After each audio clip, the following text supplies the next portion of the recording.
सकलगुणनिधिः सर्वदोषव्यपेतः पूर्णानन्दोऽव्ययो यो गुरुरपि परमः चिन्तयेतं महान्तम्। ॐ जन्माद्यस्य यतोऽन्वयादितरतश्च अर्थेष्वभिघ्नस्वराट् तेने ब्रह्महृदायादिकवये मुह्यन्ति यं सूरयः तेजो वारिमृदं यथा विनिमयो यत्र त्रिसर्गो मृषा धाम्ना स्वेन सदा निरस्तकुहकं सत्यं परं धीमहि। आपादमौलिपर्यन्तं गुरूणामाकृतिं स्मरेत् तेन विघ्नाः प्रणश्यन्ति सिद्ध्यन्ति च मनोरथाः। कथितो वंशविस्तारो भवता सोमसूर्ययोः उभयांच राजवंशानां चरितं परमाद्भुतं। ಸ್ವಸ್ತಿಸ್ತು ಸತಾಂ. ಪರಮ ಮಂಗಳಕರವಾದಂತಹ ಶ್ರೀಮದ್ಭಾಗವತ ವೇದವ್ಯಾಸದೇವರ ಮುಖಕಮಲದಿಂದ ಬಂದಿರತಕ್ಕಂಥದ್ದು. ಸಾಕ್ಷಾತ್ ಭಗವತೋದಿತ ಅಂತ ಇದರ ಹಿರಿಮೆ. ಇಂತಹ ಭಾಗವತದಲ್ಲಿ ಪ್ರಥಮ ಸ್ಕಂದದಲ್ಲಿ ಭಗವಂತನ ವಿರಾಟ್ ರೂಪದ ಚಿಂತನೆ. ಓಂ ಜನ್ಮಾದ್ಯಸ್ಯ ಯತಃ ಅಂತೇನು ಆರಂಭ ಮಾಡಿ ಭಗವಂತನ ಆದಿಯ ಮೊದಲ ಅವತಾರ ಅದು ಪುರುಷ ನಾಮಕ ವಿರಾಟ್ ರೂಪದ ಪುರುಷನ ಕಥೆಯನ್ನು ವರ್ಣನೆ ಮಾಡಿದ್ದಾರೆ. ಶ್ರೀಮದ್ ಭಾಗವತವನ್ನು ಮೊದಲಿಗೆ ಕೇಳಿದ ಮಹಾನುಭಾವ ಪರೀಕ್ಷಿತ. ಅವನು ಆದ್ಯ. ಅವನ ಜನ್ಮದ ಚರಿತ್ರೆಯನ್ನು ಭಾಗವತದ ಮೊದಲ ಸ್ಕಂದದಲ್ಲಿ ವರ್ಣನೆ ಮಾಡಿದ್ದಾರೆ. ಅಲ್ಲಿಯೇ ನಾರದರ ಜನ್ಮದ ಕಥೆಯೆಲ್ಲ ಬಂದಿರತಕ್ಕಂಥದ್ದು. ದ್ವಿತೀಯ ಸ್ಕಂದದಲ್ಲಿ ಲಯ ಚಿಂತನೆ, ಭಗವಂತನನ್ನು ಧ್ಯಾನ ಮಾಡುವ ಕ್ರಮ, ಅದರಲ್ಲಿ ಬ್ರಹ್ಮದೇವರು ನಾರದೇರಿಗೆ ಉಪದೇಶ ಮಾಡಿರ್ತಕ್ಕಂಥ ಸಂಕ್ಷಿಪ್ತ ಭಾಗವತ, ಬ್ರಹ್ಮದೇವರಿಗೆ ಭಗವಂತ ಉಪದೇಶ ಮಾಡಿದ ಚತುಶ್ಲೋಕಿ ಭಾಗವತ, ಇದೆಲ್ಲ ದ್ವಿತೀಯ ಸ್ಕಂದದಲ್ಲಿ ಬಂದು ಕಡೆಯಲ್ಲಿ ಪುರಾಣಂ ಪಂಚಲಕ್ಷಣಂ ಅಂತ ಸಾಮಾನ್ಯ ಪುರಾಣಗಳು 5 ಲಕ್ಷಣದಿಂದ ಯುಕ್ತವಾದರೆ ಭಾಗವತ ಇದು ಮಹಾಪುರಾಣ ಅಂತ ಹೇಳಿ ಇದರ ಪ್ರಧಾನವಾದ 10 ಲಕ್ಷಣಗಳು 10 ವಿಷಯಗಳನ್ನು ದ್ವಿತೀಯ ಸ್ಕಂದದಲ್ಲಿ ಪ್ರತಿಪಾದನೆ ಮಾಡಿದ್ದಾರೆ.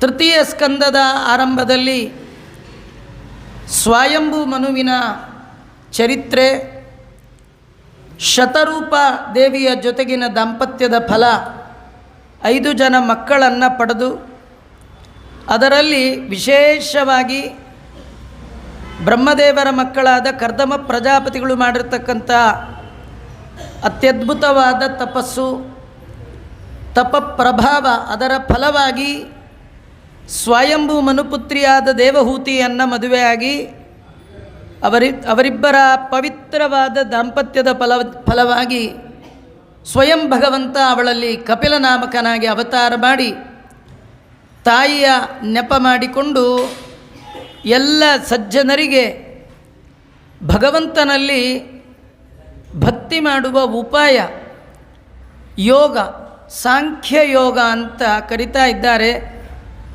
ಕಪಿಲ ಗೀತಾ ಅಂತಲೂ ಅದನ್ನು ವರ್ಣನೆ ಮಾಡ್ತಾ ಇದ್ದಾರೆ. ಭಕ್ತಿಯ ವೈವಿಧ್ಯತೆ, ಎಷ್ಟೆಲ್ಲ ರೀತಿಯ ಭಕ್ತರಿದ್ದಾರೆ, ಅದರಲ್ಲಿ ಉತ್ತಮ ಭಕ್ತರು ಯಾರು, ಎಲ್ಲರೂ ಒಂದೇ ರೀತಿಯಾದ ಭಕ್ತಿ ಮಾಡುವ ಯೋಗ್ಯತೆ ಇಲ್ಲ.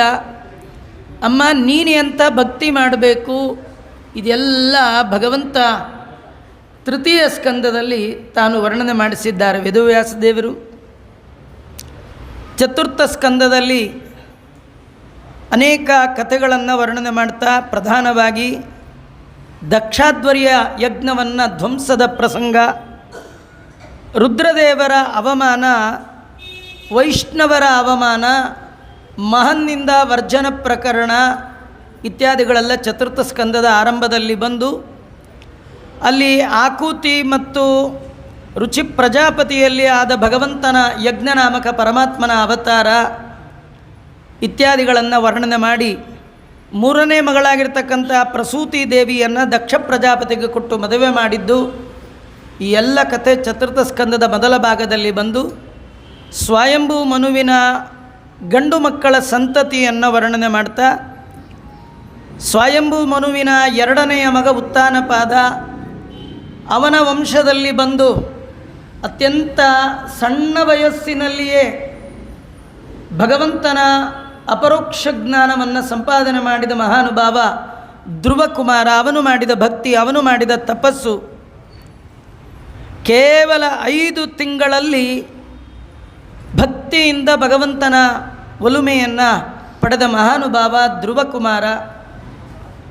ಭಗವಂತ ಭಕ್ತರಿಗೆ ಅನುಗ್ರಹ ಮಾಡಿದರೆ ಎಂಥ ಅನುಗ್ರಹ ಮಾಡ್ತಾನೆ ಅಂತ ತೋರಿಸ್ಲಿಕ್ಕೆ ಧ್ರುವ ಪದವಿಯ ಪ್ರದಾನ ಇದೆಲ್ಲ ಚತುರ್ಥ ಸ್ಕಂದದಲ್ಲಿ ಬಂದು ಅವನ ವಂಶದಲ್ಲಿ ಬಂದ ಅಂಗ, ವೇನ, ಪೃಥು, ಪ್ರಾಚೀನ ಬರ್ಹಿ, ಪ್ರಚೇತಸರು ಅಂತ ಇಷ್ಟು ಜನರ ಕಥೆಯನ್ನು ಹೇಳ್ತಾ ಪುರಂಜನೋಪಾಖ್ಯಾನದೊಂದಿಗೆ ಚತುರ್ಥ ಸ್ಕಂದವನ್ನು ಮುಗಿಸ್ತಾರೆ.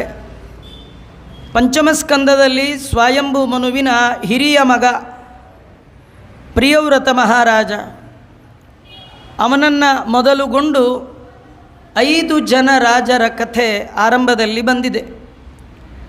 ಪ್ರಿಯವ್ರತನಿಗೆ ಆಗ್ನಿದ್ರ, ಆಗ್ನಿದ್ರನಿಗೆ ನಾಭಿ, ನಾಭಿಗೆ ಋಷಭ, ಋಷಭನಿಗೆ ಭರತ ಚಕ್ರವರ್ತಿ. ಮಹಾಭಾಗವತೋತ್ತಮನಾದ ಭರತ ಭಗವಂತನಲ್ಲಿ ಎಂಥ ಏಕಾಂತ ಭಕ್ತಿಯನ್ನು ಮಾಡಿದ್ದ ಅವನು ಅಂತ ತೋರಿಸಿಕೊಟ್ಟಿದ್ದಾರೆ. ಆ ಭರತನನ್ನು ಕಾಳಿದೇವಿಗೆ ಬಲಿ ಕೊಡಬೇಕು ಅಂತ ಹೋದಾಗಲೂ ತಾನು ವಿಚಲಿತನಾಗಲೇ ಇಲ್ಲ. ಯಾಕಂದರೆ ಸಾಯಲಿಕ್ಕೆ ನಾ ಯಾರು, ಕೊಲ್ಲಿಕ್ಕೆ ಅವನು ಯಾರು, ಎಲ್ಲ ಆ ಭಗವಂತನ ಕೈಯಲ್ಲಿದೆ ಎನ್ನುವ ಅಪಾರವಾದ ಆ ನಂಬಿಕೆ, ಅವನ ಭಗವದ್ಭಕ್ತಿಯ ಪರಾಕಾಷ್ಠತೆಯನ್ನು ಭಾಗವತ ಆ ಸ್ಕಂದದಲ್ಲಿ ತೋರಿಸಿಕೊಡ್ತಾ ಇದೆ. ಆ ನಂತರದಲ್ಲಿ ಉಳಿದ 6 ದ್ವೀಪಗಳು, 8 ವರ್ಷಗಳು, ಭೂಗೋಳ ಖಗೋಳಗಳ ವರ್ಣನೆ ಮಾಡಿ ಪರೀಕ್ಷಿತನ ಪ್ರಶ್ನೆಗೆ ಅನುಸಾರವಾಗಿ 84 ಲಕ್ಷ ನರಕಗಳು ಅಂತ ನರಕಗಳನ್ನು ತಿಳಿಸ್ತಾ ಅದರಲ್ಲಿ 28 ಮಹಾನರಕಗಳು ಅಂತ ಆ ನರಕಗಳ ವರ್ಣನೆಯನ್ನು ಶುಕಾಚಾರ್ಯರು ಪರೀಕ್ಷಿತನಿಗೆ ಮಾಡಿ ಯಾರು ಎಂತೆಂಥ ಬಗೆಯ ಪಾಪವನ್ನು ಮಾಡಿರ್ತಾರೆ ಅದಕ್ಕೆ ತಕ್ಕುದಾದ ಶಿಕ್ಷೆಯನ್ನು ಕೊಡಲಿಕ್ಕೆ ಸ್ವಯಂ ಭಗವಂತ ಭೂಮಿಯ ಕೆಳಗೂ ಅಲ್ಲ ಮೇಲೂ ಅಲ್ಲ, ಮಧ್ಯಭಾಗದಲ್ಲಿ ಅಂತರಾಳದಲ್ಲಿ ಭೂಮಿಯಿಂದ 86,000 ಯೋಜನ ದೂರದಲ್ಲಿ ಸಂಯಮನೀಪುರ ಅಥವಾ ಯಮನ ಪಟ್ಟಣವನ್ನು ನಿರ್ಮಾಣ ಮಾಡಿದ್ದಾನೆ ಅಂತ ಇದೆಲ್ಲ ಪಂಚಮ ಸ್ಕಂದದಲ್ಲಿ ವರ್ಣನೆ ಮಾಡಿದ್ದಾರೆ. 6ನೇ ಸ್ಕಂದದಲ್ಲಿ ಇಂಥ ನರಕದಿಂದ ಪಾರಾಗುವ ಬಗೆ ಹೇಗೆ ಅಂತ ಪರೀಕ್ಷಿತನ ಪ್ರಶ್ನೆ. ಎಲ್ಲ ನರಕಗಳಿಂದ ಪಾರಾಗುವ ಉಪಾಯ ಒಂದೇ, 100 ಅಪಾಯಗಳಿಗೆ ಒಂದೇ ಉಪಾಯ, ಅದೇ ಸಕರ್ಮನ ಕೃಷ್ಣ ಪದಾರವಿಂದಯೋ. ಒಮ್ಮೆ ಭಗವಂತನ ಪಾದಕಮಲಗಳ ಸ್ಮರಣೆ ಮಾಡಿದರೆ ಅಲ್ಲಿಯ ತನಕ ಕೇವಲ ಆ ಜನ್ಮದಲ್ಲಿ ಮಾತ್ರ ಅಲ್ಲ, ಜನ್ಮ ಜನ್ಮಾಂತರದಲ್ಲಿ ಮಾಡಿರುವ ಎಲ್ಲ ಪಾಪವನ್ನು ಪರಿಹಾರ ಮಾಡುವಂತಹ ಶಕ್ತಿ ಭಗವಂತನ ಒಂದು ನಾಮಕ್ಕಿದೆಯಂತೆ. ಅಂತಹ ಭಗವಂತನ ನಾಮ, ಅದನ್ನು ಯಾರು ಅಂತ್ಯಕಾಲದಲ್ಲಿ ಸ್ಮರಣೆ ಮಾಡಿ ಎಂತೆಲ್ಲ ಪಾಪವನ್ನು ಪರಿಹಾರ ಮಾಡಿಕೊಂಡರು ಅನ್ನೋ ಕಥೆಯನ್ನು ಅಜಾಮಿಳನ ಉಪಾಖ್ಯಾನದಲ್ಲಿ ತಿಳಿಸಿಕೊಟ್ಟಿದ್ದಾರೆ. ಮಹಾಪಾಪಿಯಾದ ಅಜಾಮಿಳ ಅಂತ್ಯಕಾಲದಲ್ಲಿ ಭಗವಂತನ ಕರಿಬೇಕು ಅಂತ ಕರೆದದ್ದಲ್ಲ, ದೂರೇ ಕ್ರೀಡನಕಾಸಕ್ತಂ ಪುತ್ರಂ ನಾರಾಯಣಾಕ್ವಯಂ. ಪುತ್ರ ಮಗನನ್ನೇ ಕರೆದದ್ದು, ಆಡುವ ಮಗನನ್ನು ಕರೆದದ್ದು. ಆದರೆ ಯಾವಾಗಲೂ ಆಡುವ ಗುಣವುಳ್ಳ ಕ್ರೀಡಾ ವಿಶಿಷ್ಟನಾದ ಪುತ್ರ, ಪುತ್ತನ್ನುವ ನರಕದಿಂದ ಪಾರು ಮಾಡುವ ನಾರಾಯಣನೇ ಬಂದ. ಕರೆದದ್ದು ಮಗನನ್ನು, ಬಂದದ್ದು ದೇವರು. ಹೀಗೆ ಸುಮ್ಮನೆ ಮಗನ ಕರೆದ್ರೆ ದೇವರು ಬರ್ತಾರೆ ಅಂತ ತಿಳ್ಕೊಳ್ಬಾರ್ದು. ಅವನನ್ನು ಅಜಾಮಿಳನಿಗೆ ದೇವರು ಬರಲಿಕ್ಕೆ ಕಾರಣ, ಮಗನನ್ನು ಕರೆಯುವಾಗ ನಾರಾಯಣ ಅಂದ ಬಂದ ತಕ್ಷಣ ಅವನಿಗೇನು ನೆನಪು ಬಂತು? ಈ ನಾಮದ ಒಡೆಯ ಯಾರು? ಈ ಮಗನಿಗೆ ಈ ಹೆಸರಿಟ್ಟೆ, ನಿಜವಾಗಿ ಈ ಹೆಸರು ಯಾರ್ದಿದು? ನಾಮಸ್ವಾಮಿತಯ. ಆಚಾರ್ಯರು ತಿಳಿಸ್ತಾರೆ, ಈ ನಾಮಗಳಿಗೆ ಒಡೆಯ ಆ ಭಗವಂತ ಅಂತ ಅವನ ನೆನಪು ಬಂತು.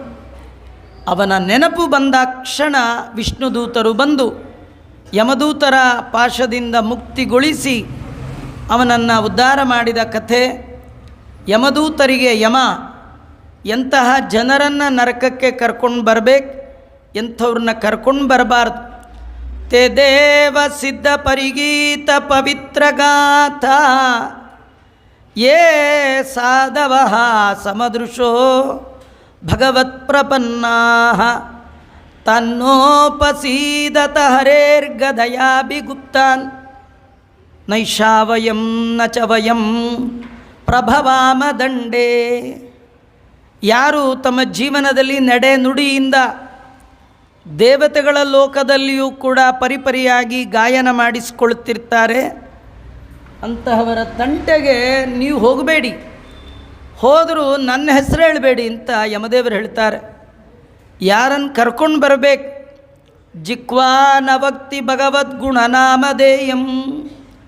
ಯಾರ ನಾಲಿಗೆ ಎಂದು ಭಗವಂತನ ಸ್ಮರಣೆ ಮಾಡಿಲ್ಲ, ಯಾರ ಮನಸ್ಸು ದೇವರ ಪಾದಕಮಲವನ್ನು ಚಿಂತನೆ ಮಾಡಿಲ್ಲ, ಯಾರ ತಲೆ ಎಂದು ಹರಿಗೆ ಎರಗಿಲ್ಲ, ಅಂಥವ್ರನ್ನ ಬಿಡಬೇಡಿ, ಕರ್ಕೊಂಡು ಬನ್ನಿ.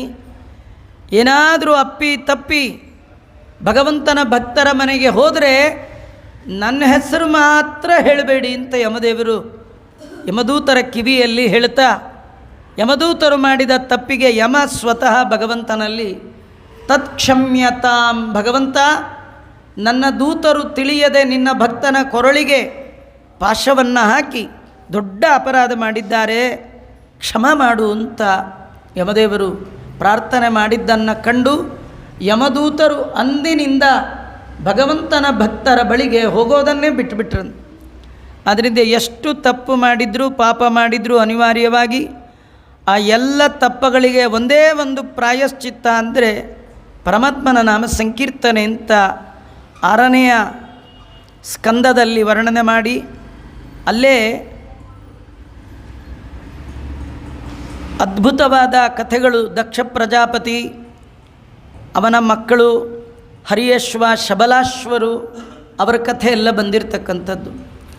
ಮುಂದೆ ದಕ್ಷ 60 ಜನ ಹೆಣ್ಣು ಮಕ್ಕಳನ್ನು ಪಡೆದಿರ್ತಕ್ಕಂಥದ್ದು ಈ ಕಥೆಯೆಲ್ಲ ವರ್ಣನೆ ಮಾಡಿದ್ದಾರೆ.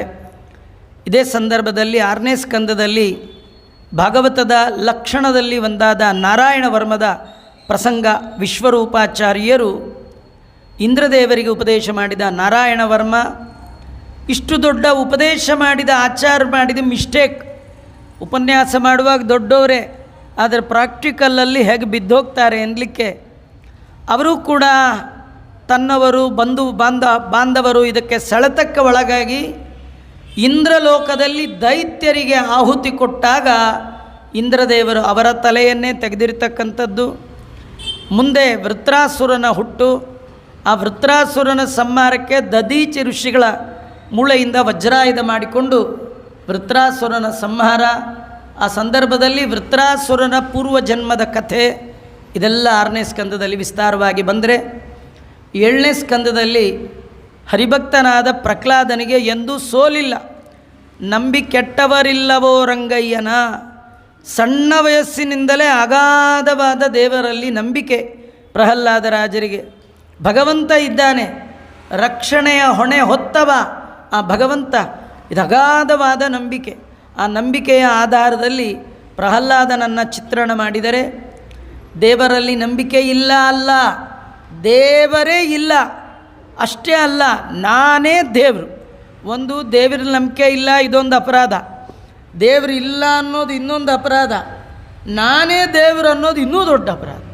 ಈ ಎಲ್ಲ ಅಪರಾಧಗಳು, ತಪ್ಪುಗಳ ಮತ್ತೊಂದು ಹೆಸರೇ ಹಿರಣ್ಯಕಶ್ಯಪ. ಅದು ಅಪ್ಪ ಮಕ್ಕಳ ಜಗಳ ಅಲ್ಲ, ಆಸ್ತಿಕ ನಾಸ್ತಿಕರ ಜಗಳ. ದೇವರಿದ್ದಾನೆ ಎನ್ನುವವ ಒಬ್ಬ, ಇಲ್ಲ ಅನ್ನುವವ ಒಬ್ಬ. ಇಬ್ಬರಿಗೆ ದೊಡ್ಡ ಆ ಕಲಹ ನಡೆದಾಗ ದೇವರಿದ್ದಾನೆ ಎನ್ನುವ ಪ್ರಹ್ಲಾದನಿಗೆ ಜಯ. ಅರ್ಥಾತ್ ಒಂದಲ್ಲ ಒಂದಿನ ದೇವರು ನಮಗೆ ಜಯ ಕೊಡ್ತಾ, ನಂಬಿ ಕೆಟ್ಟವರಿಲ್ಲವೋ ಕಂಬದಿಂದ ಮುದ್ದು ಮುಖದ ಪ್ರಹ್ಲಾದ ರಾಜರ ಪ್ರಾರ್ಥನೆಗೆ ಓಡೋಡಿ ಬಂದು ಹಿರಣ್ಯಕಶ್ಯಪನನ್ನು ಸಂಹಾರ ಮಾಡಿ ಪ್ರಹ್ಲಾದನನ್ನು ಉದ್ಧಾರ ಮಾಡಿದ ಕಥೆ ಸಪ್ತಮ ಸ್ಕಂದದಲ್ಲಿ ಬರುತ್ತೆ. ಆ ನಂತರದಲ್ಲಿ ನಾರದರು ಧರ್ಮರಾಜನಿಗೆ ವರ್ಣನೆ ಮಾಡಿದ ವರ್ಣಾಶ್ರಮ ಧರ್ಮ, 8ನೆಯ ಸ್ಕಂದದಲ್ಲಿ ಗಜೇಂದ್ರ ಮೋಕ್ಷ, ಸಮುದ್ರ ಮಥನ, ವಾಮನಾವತಾರದ ಚರಿತ್ರೆಯನ್ನು ವರ್ಣನೆ ಮಾಡಿ ಅದರ ಆಧ್ಯಾತ್ಮ ಚಿಂತನೆಯನ್ನು ಕೊಟ್ಟು 9ನೆಯ ಸ್ಕಂದದಲ್ಲಿ ಸೂರ್ಯ ಚಂದ್ರವಂಶದ ರಾಜರ ಕಥೆಯನ್ನು ವರ್ಣನೆ ಮಾಡಿ ಕಟ್ಟ ಕಡೆಯದಾಗಿ ಚಂದ್ರವಂಶದಲ್ಲಿ ಬಂದ ಯದು ಮಹಾರಾಜ, ಅವನ ವಂಶದಲ್ಲಿ ಬಂದ ಭಗವಂತ ಕೃಷ್ಣನ ಕಥೆಯನ್ನು ವಿಸ್ತಾರವಾಗಿ ಹೇಳಬೇಕು ಅಂದರೆ ಅದನ್ನು 9ನೆಯ ಸ್ಕಂದದ ಕೊನೆ ಭಾಗ, ಸಮಗ್ರ 10 ಮತ್ತು 11 2 ಸ್ಕಂದಗಳಲ್ಲಿ, ಮೊದಲ 10ನೆಯ ಸ್ಕಂದದಲ್ಲಿ ಉತ್ತರಾರ್ಧ ಪೂರ್ವಾರ್ಧಗಳಲ್ಲಿ ಕೃಷ್ಣನ ಅನೇಕ ಮಹಿಮೆಗಳನ್ನು ವರ್ಣನೆ ಮಾಡಿ 11ನೆಯ ಸ್ಕಂದದಲ್ಲಿ ಕೃಷ್ಣನ ಉಪದೇಶ, ಉದ್ಧವರನ್ನು ಕುರಿತು ಭಗವಂತ ಮಾಡಿದ ಅತ್ಯದ್ಭುತವಾದ ಉಪದೇಶವನ್ನು ವರ್ಣನೆ ಮಾಡಿ ಅವನ ನಿರ್ಯಾಣದ ಕಥೆಯನ್ನು ವರ್ಣನೆ ಮಾಡಿದ್ದಾರೆ. ಪ್ರಸ್ತುತವಾಗಿ ಈಗ ರಾಜ ಪ್ರಸಕ್ತವಾಗಿ ಅವನು ಪ್ರಶ್ನೆ ಮಾಡ್ತಾ ಇದ್ದಾನೆ. ಕಥಿತೋ ವಂಶವಿಸ್ತಾರ ಭವತಾ ಸೋಮಸೂರ್ಯಯೋ ಉಭಯಂಚ ರಾಜವಂಶಾನ. ಒಳ್ಳೆ 2 ವಂಶದಲ್ಲಿ ಬಂದ ಭಗವಂತನ ಭಕ್ತರಾದ ರಾಜರ ಚರಿತ್ರೆ, ಮಂಗಳಮಯವಾದ ರಾಜರ ಚರಿತ್ರೆಯನ್ನು ನೀವು ವರ್ಣನೆ ಮಾಡಿದ್ರಿ. ಎಷ್ಟು ಕೇಳಿದರೂ ದೇವರ ಕತೆ ಸಾಕು ಅಂತ ಅನಿಸೋದೇ ಇಲ್ಲ. ಯಾಕೆಂದರೆ ಭಗವಂತನ ಕಥೆಯೇ ಅಂಥದ್ದು. ಕೆಲವರಿಗೆ ಮಾತ್ರ ದೇವರ ಕತೆ ಸಾಕು ಅಂತ ಅನಿಸತ್ತೆ. ಯಾರಿಗನ್ಸತ್ತೆ? ಅಥವಾ ದೇವರ ಕತೆ ಬೇಕು ಅಂತ ಯಾರಿಗನ್ಸತ್ತೆ? ದೇವರ ಕತೆ ಯಾರಿಗೆ ಬೇಕು, ಯಾರಿಗೆ ಬೇಡ, ಒಂದು ಶ್ಲೋಕದಲ್ಲಿ ಪರೀಕ್ಷಿತ ವರ್ಣನೆ ಮಾಡ್ತಾನೆ. ಯಾರಿಗೆ ಜೀವನದಲ್ಲಿ ಬೇಕುಗಳು ಸಾಕಾಗಿದೆ, ಅದು ಬೇಕು ಇದು ಬೇಕು ಇದೆ, ಅದು ಸಾಕಾಗಿರ್ಬೇಕು, ಏನು ಬೇಡಪ್ಪ ಅಂತ ಯಾರಿಗಾಗಿದೆ ಅವರಿಗೆ ಮಾತ್ರ ದೇವರ ಕಥೆ ಬೇಕಾಗತ್ತೆ. ನಿವೃತ್ತ ತರ್ಷೈಹಿ, ತರ್ಷ ಅಂದರೆ ಆಸೆಗಳು. ಯಾರಿಗೆ ಜೀವನದಲ್ಲಿ ಬೇಕು ಅನ್ನುವ ಆಸೆ ಇಲ್ಲ ಅವರಿಗೆ ದೇವರ ಕಥೆ ಬೇಕಾಗತ್ತೆ. ಪರೀಕ್ಷಿತ ಅಂತಾನೆ, ನನಗೇನೂ ಬೇಕಿಲ್ಲ, ದೇವರ ಕಥೆ ಒಂದೇ ಸಾಕು. ನೀವು ಹೇಳೋ ನಿಮಗೂ ಏನೂ ಬೇಕಿಲ್ಲ, ಕೇಳೋ ನಮಗೂ ಏನು ಬೇಕಿಲ್ಲ, ಹೇಳೋ ನಿಮಗೂ ಏನು. ಇದು ಅವ್ರ ಕತೆ ರೀ, ನಮ್ಮ ಕತೆ ಅಲ್ಲ. ನಾವೆಲ್ಲ ಹಾಗಿರೋರಲ್ಲ. ನಮಗೂ ತುಂಬ ಬೇಕುಗಳಿದೆ, ನಿಮಗೂ ತುಂಬ ಬೇಕುಗಳಿದೆ.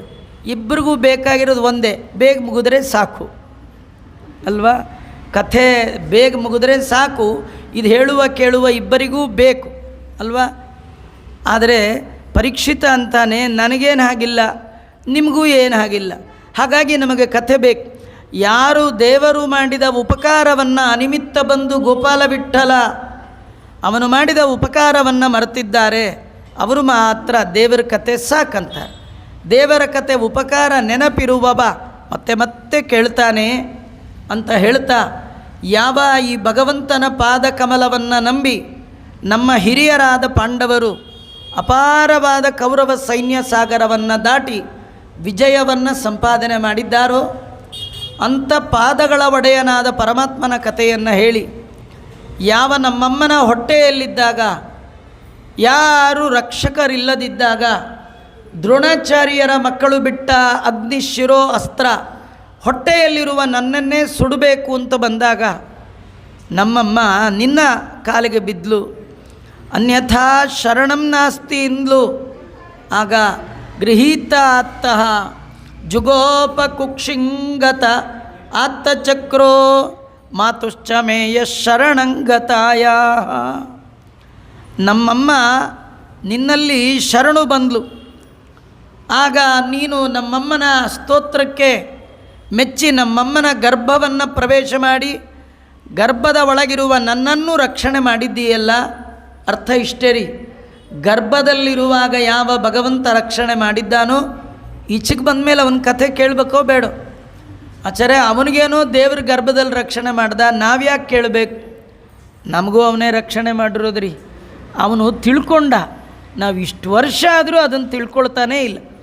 ಆವ ರಕ್ಷಕನು ಗರ್ಭದಲ್ಲಿಪ್ಪ ಶಿಶುವಿಂಗೆ, ಜೀವರಿಗೆ ಧಾತೃ ಹರಿಯಲ್ಲದೆ ಅವನ ಕಾಯುವ ಅವನಿಯೊಳಗೆ ಯಾರಿಗೆ ಯಾರು ರಕ್ಷಕರಿದ್ದಾರೆ? ಇದ್ದಾಗಲೂ ಅವನೇ, ಹುಟ್ಟಿದ ಮೇಲೂ ಅವನೇ, ಯಾವ ಕಾಲಕ್ಕೂ ಅವನಲ್ಲದೆ ನಮಗಿನ್ಯಾರೂ ರಕ್ಷಕರಿಲ್ಲ. ಅಂತಹ ಭಗವಂತ ಇಡೀ ಜಗತ್ತಿನ ಚೇತನಾತ್ಮಕವಾದ ಪ್ರಪಂಚದ ಒಳ ಹೊರಗೆಲ್ಲ ತುಂಬಿದ್ದಾನೆ.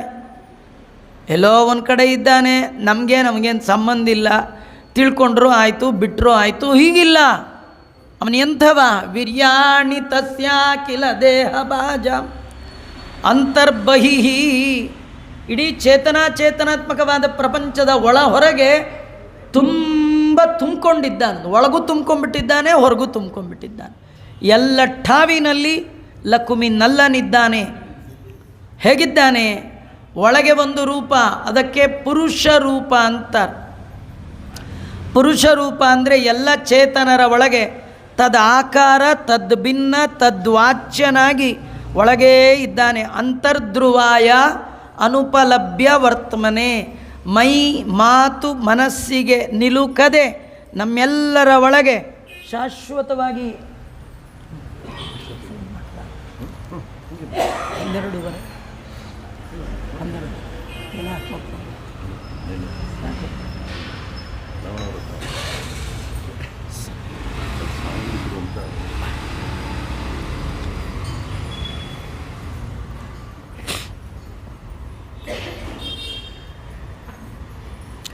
ಮಾಯಾ ಮನುಷ್ಯಸ್ಯ ವದಸ್ವ ವಿದ್ವಾನ್. ಆ ಜನರ ಮಧ್ಯದಲ್ಲಿ ಭಗವಂತ ಅವತರಿಸಿ ಬಂದ. ಯಾಕೆ ಬಂದ, ಹೇಗೆ ಬಂದ, ಅವನು ಯಾಕೆ ಬಂದ ಅಂದರೆ ಮಾಯಾ ಅಂದರೆ ಇಚ್ಛೆ. ಅವು ಯಾಕೆ ಬಂದ್ರ ಅಂದರೆ ಅವನಿಚ್ಛೆ ರೀ. ನಾವು ನಮ್ಮ ಇಚ್ಛೆಗನುಗುಣವಾಗಿ ಬಂದಿಲ್ಲ. ನಮಗಿಲ್ಲಿ ಬರಬೇಕು ಅಂತೇನಿರಲಿಲ್ಲ. ಅವ್ನು ಹೋಗಂದಾಗ ಬಂದ್ವಿ, ಕರೆದಾಗ ಹೋಗಬೇಕು, ಹೋಗಂದಾಗ ಬರಬೇಕು. ನಮ್ಗೆ ಇಚ್ಛೆ ಇಲ್ಲ. ನಮಗೇನಾದ್ರು ಇಚ್ಛೆ ಆಪ್ಷನ್ ಕೊಟ್ಟುಬಿಟ್ಟಿದ್ರೆ ನಾವು ಇಲ್ಲಿ ಯಾಕೆ ಬರ್ತಿದ್ವಿ? ನಾವು ಎಲ್ಲಿ ಹುಟ್ತಿದ್ವೋ, ಏನು ಕಥೆಯೋ, ಯಾರ್ಯಾರಿದ್ದಾರೆ ಹೇಳಿ ಸ್ವಾಮಿ ಲಿಸ್ಟ್ ಕೊಡು, ನಾನು ಟಿಕ್ ಮಾಡ್ತೀನಿ, ಅಲ್ಲಿ ಹುಟ್ಟಿಸು ಅಂತ ಕೇಳ್ತಿದ್ವಿ. ನಾವು ಹಾಗೆ ಹೇಳಿ ಕೇಳಿ ಬರೋ ಹಾಗಿಲ್ಲ. ದೇವರು ಅವನಿಚ್ಛೆ, ಅದಕ್ಕೆ ಮಾಯಾ ಅಂತ ಕರೀತಾರೆ. ಅಂತಹ ಭಗವಂತನ ಕಥೆಯನ್ನು ನಮಗೆ ವರ್ಣನೆ ಮಾಡಿ, ದೇವರು ಹುಟ್ಟುವಾಗ ಪಟ್ಟಣದಲ್ಲಿ ಹುಟ್ಟಿದ್ದೆಲ್ಲಿ ದೇವರು? ಮಥುರಾ ಪಟ್ಟಣ. ಹೋದದ್ದೆಲ್ಲಿಗೆ? ನಂದಗೋಕುಲ, ಹಳ್ಳಿಗೆ ಹೋದ. ಸ್ವಲ್ಪ ಉಲ್ಟಾ ದೇವರ ಕತೆ. ನಾವೆಲ್ಲ ಹಳ್ಳೀಲಿ ಹುಟ್ತೀವಿ, ಮುಂದೆ ಸಿಟಿಗೆ ಹೋಗ್ತೀವಿ. ದೇವರು ಸಿಟೀಲಿ ಹುಟ್ಟಿದ, ಹಳ್ಳಿಗೆ ಹೋದ. ಯಾಕೆ ಹೋದ? ನಾವು ಉದ್ಯೋಗಕ್ಕೆ ಹೋಗ್ತೀವಿ, ತಿನ್ನಲಿಕ್ಕಿಲ್ಲ, ದುಡ್ಡು ಅದು ಇದು ಹೋಗ್ತೀವಿ. ದೇವ್ರಿಗೆ ಏನಾಗಿತ್ತು, ಯಾಕೆ ಬಿಟ್ಟು ಹೋದ? ಆ ಕತೆ ಹೇಳಿ ಕೇಳಬೇಕು ಅಂತೆಲ್ಲ ಅನೇಕ ರೀತಿಯ ಪ್ರಶ್ನೆಯನ್ನು ಮಾಡಿದಾಗ ಶೌನಕಾದಿ ಬ್ರಾಹ್ಮಣರು ಕೂಡ ಸುತಾಚಾರ್ಯರನ್ನು ಇದೇ ರೀತಿ ಪ್ರಶ್ನೆ ಮಾಡಿದಾಗ ಶುಕಾಚಾರ್ಯರು ಸುತಾಚಾರ್ಯರು ಶೌನಕಾದಿಗಳಿಗೆ ಮತ್ತು ಪರೀಕ್ಷಿತನಿಗೆ ಕೃಷ್ಣನ ಕಥೆಯನ್ನು ವರ್ಣನೆ ಮಾಡ್ತಾ ಇದ್ದಾರೆ. ಅವರಂತ ಇದ್ದಾರೆ, ಅಪ್ಪ ಪರೀಕ್ಷಿತ, ಈ ಭಗವಂತನ ಪ್ರಶ್ನೆ ದೇವರ ಬಗ್ಗೆ ಕೇಳಬೇಕು ಅಂತ ಇದ್ದೀಯಲ್ಲ, ಇದು ಬಹಳ ಒಳ್ಳೆಯದು ನೋಡು. ಇದು 3 ಜನರನ್ನು ಪವಿತ್ರೀಕರಿಸುತ್ತೆ. ವಕ್ತಾರಂ ಪೃಚ್ಛ್ರಕಂ ಶ್ರೋತೃನ್ ತತ್ಪಾದ ಸಲಿಲಂ ಯಥ. ಹೇಗೆ ಭಗವಂತನ ಪಾದೋದ್ಭವೆಯಾದ ಗಂಗೆ ನೋಡಿದರೂ ಸಾಕು, ಮುಟ್ಟಿದರೂ ಸಾಕು, ಪ್ರೋಕ್ಷಣೆ ಮಾಡಿಕೊಂಡ್ರೂ ಸಾಕು, ಏನು ಮಾಡದಿದ್ದರೆ ಬೇಡ. ಮನೇಲಿ ಕೂತೆ ಗಂಗಾ ಗಂಗಾ ಗಂಗಾ ಅಂತ 3 ಬಾರಿ ಅಂದರೂ ಪವಿತ್ರರಾಗುವಂತೆ ಭಾಗವತ ಕೇಳಿದರೆ ಪುಣ್ಯ, ಹೇಳಿದರೆ ಪುಣ್ಯ, ಹೇಳಿಸಿದ್ರಂತೂ ಇನ್ನೂ ಹೆಚ್ಚಿನ ಪುಣ್ಯ.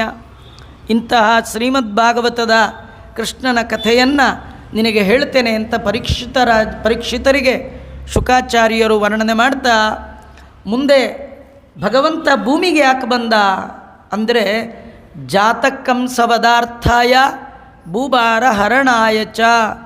ಭಗವಂತ ಭೂಮಿಯ ಮೇಲಿನ ಭಾರವನ್ನು ಹರಣ ಮಾಡಲಿಕ್ಕೆ ಬಂದಂತೆ. ಭೂಮಿಯ ಮೇಲೆ ಭಾರ ಯಾವುದು?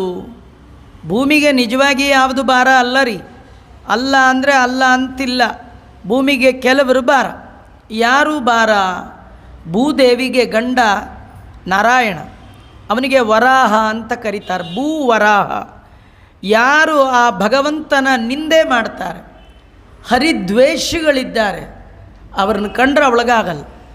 ಮುಕುಂದ ದ್ವೇಷಿಗಳು, ವಿಷ್ಣು ವೈಷ್ಣವ ದ್ವೇಷ ಯಾರು ಮಾಡ್ತಾರೆ ಅವರು ಭೂಮಿಗೆ ಭಾರ.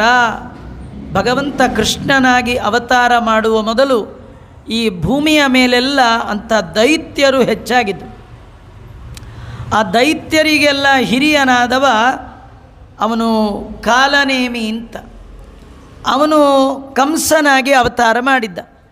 ಆಶ್ಚರ್ಯ ಅಂದರೆ ದೇವರು ಅವತಾರ ಮಾಡಿದ ಊರು ಮಥುರಾ ಪಟ್ಟಣ. ಅವನು ಎಲ್ಲಿ ಹುಟ್ಟಿದ? ಮಥುರಾ ಪಟ್ಟಣ. ಅವನು ಸಿಟೀಲಿ ಹುಟ್ಟಿದ್ದು. ಪಟ್ಟಣ ಅಂದರೆ ಯಾವುದೋ ಎಲ್ಲೋ ಇಲ್ಲ ರೀ, ಇದೇ ಮಥುರಾ ಪಟ್ಟಣ ಆಗಬೇಕು.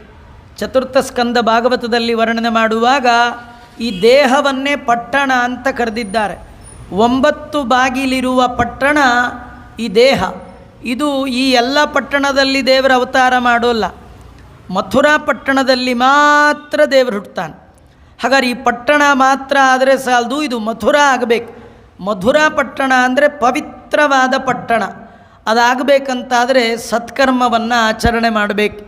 ದೇವರು ದೇಹ ಕೊಟ್ಟಾಗ ಸತ್ಕರ್ಮ ಆಚರಣೆ ಮಾಡಿ ತ್ರಿಕರಣಗಳನ್ನು, ಮೈ ಮಾತು ಮನಸ್ಸು, ಇದನ್ನು ಪರಿಶುದ್ಧವಾಗಿಟ್ಕೊಂಡ್ರಿ ಅಂತಾದರೆ ಈ ಪಟ್ಟಣದಲ್ಲಿ ಕೃಷ್ಣನ ಅವತಾರ ಆಗತ್ತಂತೆ. ಕೃಷ್ಣ ಬರ್ತಾನಂತೆ. ಅವನು ಬರೋ ಮುಂಚೆನೇ ಈ ಪಟ್ಟಣದಲ್ಲಿ ಭೂಮಿ ಮೇಲೆ ದೈತ್ಯರಿದ್ದರು ಅಂದರೆ ಅದರಲ್ಲಿ ಮೊದಲಿಗ ಯಾರು? ಕಾಲನೇಮಿ. ಅವನು ಮನಸ್ಸಿಗೆ ಅಭಿಮಾನಿ. ಅಂದರೆ ನಿಜವಾಗಿ ಮನಸ್ತತ್ವಕ್ಕೆ ಅಭಿಮಾನಿಗಳು ರುದ್ರದೇವರು. ಎಲ್ಲ ತತ್ವಗಳಿಗೆ ಅಭಿಮಾನಿಗಳಿರುವಂತೆ ಅದಕ್ಕೆ ಸರಿಯಾಗಿ ಒಬ್ಬೊಬ್ಬ ಅತತ್ವಾಭಿಮಾನಿಗಳಾದ ದೈತ್ಯರೂ ಇದ್ದಾರೆ. ನಮ್ಮ ಮನಸ್ಸು ಪಾಠ ಪ್ರವಚನ ಸಾತ್ವಿಕ ಕರ್ಮಗಳಲ್ಲಿ ಹೋಗ್ತಾ ಇದೆ ಅಂದರೆ ರುದ್ರದೇವರು ಆನ್ ಡ್ಯೂಟಿಲಿದ್ದಾರೆ ಅಂತ ತಿಳ್ಕೊಳ್ಳಿ. ನಮ್ಮ ಮನಸ್ಸು ರಾಂಗ್ ರೂಟಲ್ಲಿ ಹೋಗ್ತಾ ಇದ್ದರೆ ಕಾಲನೇಮಿ ಆನ್ ಡ್ಯೂಟಿ ಅಂತ ತಿಳ್ಕೊಳ್ಳಿ. ಹಾಗೆ ದೇಹದ ಎಲ್ಲ ಅವಯವಗಳಲ್ಲಿ ಒಬ್ಬೊಬ್ಬ ದೇವತೆಗಳಿದ್ದಾರೆ, ಒಬ್ಬೊಬ್ಬ ದೈತ್ಯರಿದ್ದಾರೆ. ಕಣ್ಣು, ಕೈ, ಕಾಲು, ಕಿವಿ ಎಲ್ಲದರ ಒಳಗೆ ಆಪಾದ ಮೌಳಿ ಪರ್ಯಂತರವಾಗಿ ಎಲ್ಲೆಲ್ಲಿ ದೇವತೆಗಳಿದ್ದಾರೋ ಅಲ್ಲೆಲ್ಲ ಯಾರಿದ್ದಾರೆ? ದೈತ್ಯರು ಇದ್ದಾರೆ. ಹಾಗಾಗಿ ಅವರ ಭಾರ ಜಾಸ್ತಿಯಾದಾಗ ಭಗವಂತ ಈ ಪಟ್ಟಣದಲ್ಲಿ ಅವತಾರ ಮಾಡಿ ಕಾಲನೇಮಿ ಅವನನ್ನು ಸಂಹಾರ ಮಾಡಲಿಕ್ಕೆ ಬಂದಿದ್ದಾನೆ. ಜಾತ ಕಂಸ ವದಾರ್ಥಾಯ. ಅಲ್ಲಿ ಕಂಸನ ಒಳಗೆ 2 ಜನ. ಕಂಸ ಅನ್ನೋದು ದೇಹ. 2 ಜನ ಯಾರಂದರೆ ಒಬ್ಬ ಕಾಲನೇಮಿ, ಇನ್ನೊಬ್ಬರು ಉತ್ತಮರಾದ ಭೃಗು ಮಹರ್ಷಿಗಳು. ಹಾಗಾದರೆ ಇವರಿಬ್ಬರಲ್ಲಿ ಒಬ್ಬನಿಗೆ ವಧಾಯ, ಒಬ್ಬನಿಗೆ ಅರ್ಥಾಯ. ವಧ ಕಾಲನೇಮಿಗೆ, ಅರ್ಥ ಅಂದರೆ ಧರ್ಮ ಅರ್ಥ ಕಾಮ ಮೋಕ್ಷ. ಯಾರಿಗೆ? ಭೃಗು ಋಷಿಗಳಿಗೆ. ಒಂದೇ ಡಿಸಿಷನ್, ಇಬ್ಬರಿಗೆ 2 ಥರ ಫಲ. ಅದರಲ್ಲಿ ಯೋಗ್ಯನಿಗೆ ಯೋಗ್ಯ ಫಲ, ಅಯೋಗ್ಯನಿಗೆ ಅಯೋಗ್ಯ ಫಲವನ್ನು ಕೊಡುವ ಸಲುವಾಗಿ ಭಗವಂತ ಈ ಮಥುರಾ ಪಟ್ಟಣದಲ್ಲಿ ಅವತಾರ ಮಾಡಿದ ಅನ್ನುವ ಕಥೆಯನ್ನು ನಾವು ತಿಳ್ಕೊಳ್ಬೇಕು. ಒಮ್ಮೆ ದೇವರು ಇಲ್ಲಿ ಅವತಾರ ಮಾಡಿದ ಅಂತಾದರೆ ಈ ದೇಹದ ಒಳಗೆ ವ್ಯಾಪಿಸಿಕೊಂಡ ದೈತ್ಯರ ಆಟ ಕಾಟ ನಿಮ್ಮ ಹತ್ರ ಏನು ನಡೆಯಲ್ಲ. ಅವುಗಳ ಆಟ ಕಾಟ ಯಾವಾಗ? ದೇವರು ಬರುವ ತನಕ. ಆ ಎಲ್ಲ ದೈತ್ಯರನ್ನು, ದುಷ್ಟರಾದವರನ್ನು ಪರಿತ್ರಾಣಾಯ ಸಾಧೂನಾಂ ವಿನಾಶಾಯ ಚ ದುಷ್ಕೃತಾಂ ಧರ್ಮ ಸಂಸ್ಥಾಪನಾರ್ಥಾಯ. ಪರಿತ್ರಾಣಾಯ ಸಾಧೂನಾಂ, ಸಾಧುಗಳು ಅಂದರೆ ಪಾಂಡವರು, ಅವರ ರಕ್ಷಣೆ ಮಾಡಬೇಕು. ವಿನಾಶಾಯ ಚ ದುಷ್ಕೃತಾಂ, ದುರ್ಬುದ್ಧಿಯ ದುರ್ಯೋಧನಾದಿಗಳು, ಅವನ್ನೆಲ್ಲ ಸಂಹಾರ ಮಾಡಿ ಧರ್ಮ ಸಂಸ್ಥಾಪನ ಮಾಡಬೇಕು. ಧರ್ಮರಾಜನಿಗೆ ಸೀಟ್ ಇರಲಿಲ್ಲ, ಕೃಷ್ಣ ಬಂದು ಸೀಟ್ ಕೊಡಿಸ್ದ. ಧರ್ಮ ಸಂಸ್ಥಾಪನಾರ್ಥಾಯ ಸಂಭವಾಮಿ ಯುಗೇ ಯುಗೆ ಅಂತ ಕೃಷ್ಣ ಹೇಳಿದ್ದಾನಲ್ಲ, ಈ ಆಧ್ಯಾತ್ಮ ಚಿಂತನೆಯ ನೆಲೆಗಟ್ಟಲ್ಲಿ ಕೃಷ್ಣನ ಕಥೆ ಕೇಳಬೇಕು. ಭಗವಂತ ಭೂಮಿ ಭಾರ ಆದಾಗ ಹರಣ ಮಾಡು, ಭೂಭಾರ ಹರಣ ಮಾಡು. ಭೂದೇವಿ ಭಗವಂತನಲ್ಲಿ ಪ್ರಾರ್ಥನೆ ಇಟ್ಟಿದ್ದಾಳೆ. ಬ್ರಹ್ಮದೇವರಿಗೆ ಭಗವಂತ ಆಜ್ಞೆ ಮಾಡಿದ್ದಾನೆ. ಬ್ರಹ್ಮದೇವರು ಉಳಿದೆಲ್ಲ ದೇವತೆಗಳಿಗೆ ಹೇಳ್ತಾ ಇದ್ದಾರೆ, ಭಗವಂತ ಭೂಮಿಯಲ್ಲಿ ಅವತಾರ ಮಾಡ್ತಾ ಇದ್ದಾನೆ, ವಸುದೇವನ ಮನೆಯಲ್ಲಿ ಅವತಾರ ಮಾಡ್ತಾ ಇದ್ದಾನೆ. ದೇವರ ಸೇವೆಯ ಬಯಕೆ ಇರುವ ಎಲ್ಲರೂ ಭಗವಂತನ ಸೇವೆಗಾಗಿ ಮೊದಲೇ ಅವತಾರ ಮಾಡಿ ಅಂತ ಬ್ರಹ್ಮದೇವರ ಆಜ್ಞೆ. ಆ ಸಂದರ್ಭದಲ್ಲಿ ಭಗವಂತ ತಾನು ವಸುದೇವ ದೇವಕಿಯರ ದಾಂಪತ್ಯದ ಫಲವಾಗಿ ಅವತಾರ ಮಾಡ್ತಾ ಇದ್ದಾನೆ. ವಸುದೇವ ದೇವಕಿಯರಿಗೆ ಮದುವೆ ಆಯಿತು. ಆ ಸಂದರ್ಭದಲ್ಲಿ ದೇವಕಿಯ ಅಣ್ಣ ಕಂಸ ಮಧುವಣಗಿತ್ತಿ ಅವಳದು ದಿಬ್ಬಣ ಹೊರಟಿತ್ತು. ತಾನೇ ಕುದುರೆಯಲ್ಲಿ ಕೂತು ಗಂಡು ಹೆಣ್ಣಿಂದು ಉತ್ಸವ ತಗೊಂಡು ಹೋಗ್ತಿದ್ದ. ಮಧ್ಯರಾತ್ರಿಯ ಕಾಲ ಅಶರೀರವಾಣಿ ಹೇಳ್ತಾ ಇದೆ, ಇವಳ ಹೊಟ್ಟೆಯಲ್ಲಿ ಹುಟ್ಟುವ 8ನೇ ಮಗು ಅಸ್ಯಾಸ್ತ್ವಾಂ ಅಷ್ಟಮೋ ಗರ್ಭೋ ಹಂತಾಯಾಂ ನಯಸೇ ಬುಧ. ಇವಳ ಹೊಟ್ಟೆಯಲ್ಲಿ ಹುಟ್ಟುವ 8ನೇ ಮಗು ಅದು ನಿನಗೆ ಮೃತ್ಯು. ಮೃತ್ಯುವಿನ ತಾಯಿಗೆ ಮೆರವಣಿಗೆ ಮಾಡ್ತಾ ಇದ್ದೀಯಲ್ಲೋ ಮೂರ್ಖ ಅಂತ ಹೇಳಿಬಿಡ್ತು. ಕೇಳಿದ್ದೆ ಸಿಟ್ಟು ಬಂತ್ರಿ, ಆ ಸೋದರಿಯನ್ನೇ ಕತ್ತರಿಸಿಬಿಡ್ತೀನಿ ಅಂತ ಹೋದ. ಆಗ ವಸುದೇವ ಬಿಡಿಸ್ಕೊಂಡಿದ್ದಾನೆ. ಅವನಂತ ಇದ್ದಾನೆ, ಯಾಕೆ ಯೋಚನೆ ಮಾಡ್ತೀಯ, ಇವಳ ಹೊಟ್ಟೆಯಲ್ಲಿ ಹುಟ್ಟುವ ಎಲ್ಲ ಮಕ್ಕಳನ್ನು ನಿನಗೆ ಕೊಡ್ತೀನಿ ಅಂತಂದ. ಹಾಗೆ ಹುಟ್ಟಿದ 6 ಮಕ್ಕಳನ್ನು ಕೊಟ್ಟ. 7ನೇ ಮಗು ಸಪ್ತಮಂ ವೈಷ್ಣವಂ ಧಾಮ ಯಮನಂತಂ ಪ್ರಚಕ್ಷತೆ. ಸ್ವಯಂ ಶೇಷದೇವರು ಆ ತಾಯಿಯ ದೇವಕಿಯ ಗರ್ಭವನ್ನು ಪ್ರವೇಶ ಮಾಡಿದ್ದಾರೆ. ಒಂದು ಕಡೆ ಸಂತೋಷ, ಒಂದು ಕಡೆ ದುಃಖ. ದುಃಖ ಯಾಕೆ 7ನೇ ಮಗು ಸಾಯಬೇಕು, ಸಂತೋಷ ಯಾಕೆ 8ನೇ ಮಗುವೇ ಭಗವಂತ. ಒಂದು ಕಡೆ ದುಃಖ, ಒಂದು ಕಡೆ ಸಂತೋಷ. ಹರ್ಷ ಶೋಕ ವಿವರ್ಧನ. ಆ ಗರ್ಭ ಬಂದಾಗ ಒಂದು ಕಡೆ ಹರ್ಷ ಜಾಸ್ತಿ, ಒಂದು ಕಡೆ ದುಃಖ ಜಾಸ್ತಿ. ದುಃಖಕ್ಕೆ ಕಾರಣ ಈ ಮಗು ಸಾಯತ್ತಲ್ಲ ಅಂತ, ಸಂತೋಷಕ್ಕೆ ಕಾರಣ ಮುಂದೆ 8ನೇ ಮಗುವಾಗಿ ಭಗವಂತ ಬರ್ತಾನೆ. ಆ ಸಂದರ್ಭದಲ್ಲಿ ವೈಕುಂಠದಲ್ಲಿ ಭಗವಂತ ತನ್ನ ಹೆಂಡತಿ ದುರ್ಗಾದೇವಿಗೆ ಆಜ್ಞೆ ಮಾಡಿದ್ದಾನೆ, ನೀನು ಭೂಲೋಕಕ್ಕೆ ಹೋಗು, ದೇವಕಿಯ ಗರ್ಭದಲ್ಲಿರುವ ನನ್ನ ಸಂಬಂಧಿಯಾದ ಗರ್ಭವನ್ನು ಸೆಳೆದು, ವಸುದೇವನ ಮತ್ತೊಬ್ಬ ಹೆಂಡತಿ ಇದ್ದಾಳೆ, ಅವಳ ಹೆಸರು ರೋಹಿಣಿ ಅಂತ, ನಂದಗೋಕುಲದಲ್ಲಿದ್ದಾಳೆ, ಅವಳ ಗರ್ಭದಲ್ಲಿಟ್ಟು ನೀನು ನಂದಗೋಕುಲದಲ್ಲಿ ಅವತರಿಸು ಅಂತ ಭಗವಂತ ಹೆಂಡತಿಗೆ ಆಜ್ಞೆ ಮಾಡಿದ್ದಾನೆ. ಇದರ ತಾತ್ಪರ್ಯ, ದೇವರು ಏನೇ ಕಾರ್ಯ ಮಾಡಿದ್ರೂ ಅದಕ್ಕೆ ಆಯುಧವನ್ನಾಗಿ ತನ್ನವಳಾದ ದುರ್ಗಾದೇವಿಯನ್ನೇ ಬಳಸ್ಕೊಳ್ತಾನೆ ಅಂತ ತೋರಿಸ್ತಾ ಮೊದಲು ದುರ್ಗಾದೇವಿಗೆ ಆಜ್ಞೆ ಮಾಡಿ ಸ್ವಯಂ ಭಗವಂತ ತಾನು ದೇವಕಿಯಲ್ಲಿ ಅವತಾರ ಮಾಡಬೇಕು ಅಂದ್ಕೊಂಡು ಬರ್ತಾ ಇದ್ದಾನೆ. ಆ ಕಾಲವನ್ನು ಜಗದ್ಗುರು ಮಧ್ವಾಚಾರ್ಯರು ವರ್ಣನೆ ಮಾಡ್ತಾರೆ. ರೋಹಿಣ್ಯಾಂ ಅರ್ಧರಾತ್ರೇತು ಯದಾ ಕಾಲಾಷ್ಟಮಿರ್ಭವೇತ್ ಜಯಂತಿ ನಾಮ ಸಾ ಪ್ರೋಕ್ತ ಸರ್ವ ಪಾಪ ಪ್ರಣಾಶಿನಿ. ಶ್ರಾವಣ ಮಾಸ ಕೃಷ್ಣ ಪಕ್ಷ ಅಷ್ಟಮಿ ರೋಹಿಣಿ ನಕ್ಷತ್ರದಿಂದ ಯುಕ್ತವಾದ ಮಧ್ಯರಾತ್ರಿಯಲ್ಲಿ ಭಗವಂತ ಅವತಾರ ಮಾಡಿದ. ಇನ್ನೇನು ಸ್ವಲ್ಪೇ ದಿನ ಬಂದುಬಿಡ್ತಾ ಇದೆ. ಇವತ್ತಾಗಲೇ ಸಪ್ತಮಿ, ಕರೆಕ್ಟ್ ಇನ್ನು 1 ತಿಂಗಳಿಗೆ, ಈ 1 ತಿಂಗಳಿಗೆ ಉಪವಾಸ, ಮಾರನೇ ದಿನವೇ ಕೃಷ್ಣಾಷ್ಟಮಿ. ಇನ್ನು 1 ತಿಂಗಳು ಕೃಷ್ಣ ಎಲ್ಲರ ಮನದಲ್ಲಿ ಬರ್ತಾನೆ. ನೋಡಿ, ಬರೋದು ಬಂದ ಕೃಷ್ಣ, ಮಿಡ್ ನೈಟ್ ಯಾಕೆ ಬಂದ? ರೋಹಿಣ್ಯಾಂ ಅರ್ಧರಾತ್ರೇತು, ಅರ್ಧರಾತ್ರಿಯಲ್ಲಿ ಭಗವಂತ ಬಂದಿದ್ದಾನೆ. ಅದನ್ನು ಅರ್ಧರಾತ್ರಿ ಬಂದರೆ ಯಾರು ನೋಡಬೇಕ್ರಿ ದೇವರನ್ನು? ಯಾರು ನೋಡಿದ್ರು? ಆಗ ನೋಡಿದ ಮಹಾನುಭಾವ ವಸುದೇವ. ಅವನನ್ನು ಯಾರೋ ಕೇಳಿದ್ರು, ನಿನ್ನ ಮಗು ಹೇಗಿತ್ತು?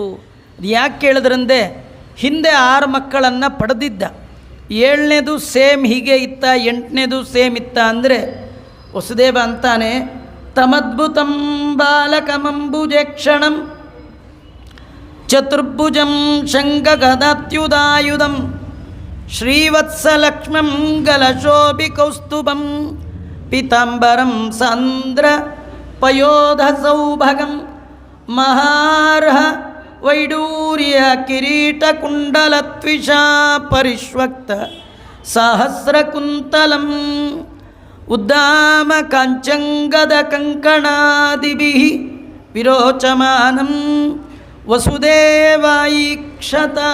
ವಸುದೇವರು ಎಂತಹ ಮಗುವನ್ನು ಕಂಡರು ಅನ್ನೋದನ್ನು ಭಾಗವತ ವರ್ಣನೆ ಮಾಡ್ತಾರೆ. ತಮದ್ಭುತಂ ಅಂತ. ಮಗುವುದು ಸಾಮಾನ್ಯ ಅಲ್ಲ, ಅದ್ಭುತ. ಅಂದರೆ ಮುಂದೆ ಹಿಂದೆ ಇಂದು ಎಂದೆಂದು ಇಂಥ ಮಗುನ ನೋಡ್ಲಿಕ್ಕೆ ಸಾಧ್ಯವೇ ಇಲ್ಲ. ಹಿಂದೆ ನೋಡಿಲ್ಲ, ಮುಂದೆ ಸಿಗೋಲ್ಲ.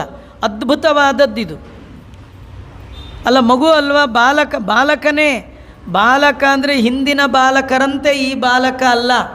ಕ ಅಂದರೆ ಬ್ರಹ್ಮದೇವರನ್ನೇ ಬಾಲರನ್ನಾಗಿ ಯಾರು ಪಡೆದಿದ್ದಾನೋ ಅಂತಹ ಬಾಲಕ ಈ ಭಗವಂತ. ಬ್ರಹ್ಮದೇವರಿಗೂ ತಂದೆಯಾದವ ಅಂತ ಅವನನ್ನು ವರ್ಣನೆ ಮಾಡ್ತಾ ಇದ್ದಾರೆ. ಅಂಬುಜೇಕ್ಷಣಂ, ಅವನ ಕಣ್ಣು ಕಮಲದಂಥ ಕಣ್ಣು, 4 ತೋಳು, ಒಂದೊಂದು ತೋಳಲ್ಲಿಯೂ ಶಂಖ ಚಕ್ರ ಗದಾ ಪದ್ಮವನ್ನು ಧಾರಣೆ ಮಾಡಿದ್ದಾನೆ. ಉತ್ತಮವಾದ ಆಭರಣ, ಕಿರೀಟ, ಕವಚ, ಕುಂಡಲ, ತೋಳ್ಬಂದಿ, ನಾಗಮುರಿಗೆ, ಭುಜಕೀರ್ತಿ, ಕೌಸ್ತುಭಮಣಿ, ಎದೆಯಲ್ಲಿ ಶ್ರೀವತ್ಸ, ಗುಂಗುರು ಕೂದಲು, ರತ್ನ ನವರತ್ನ ಖಚಿತವಾದ ಕಿರೀಟ, ಹೊಳೆಯುವ ಮಕರಾಕೃತಿಯ ಕುಂಡಲ.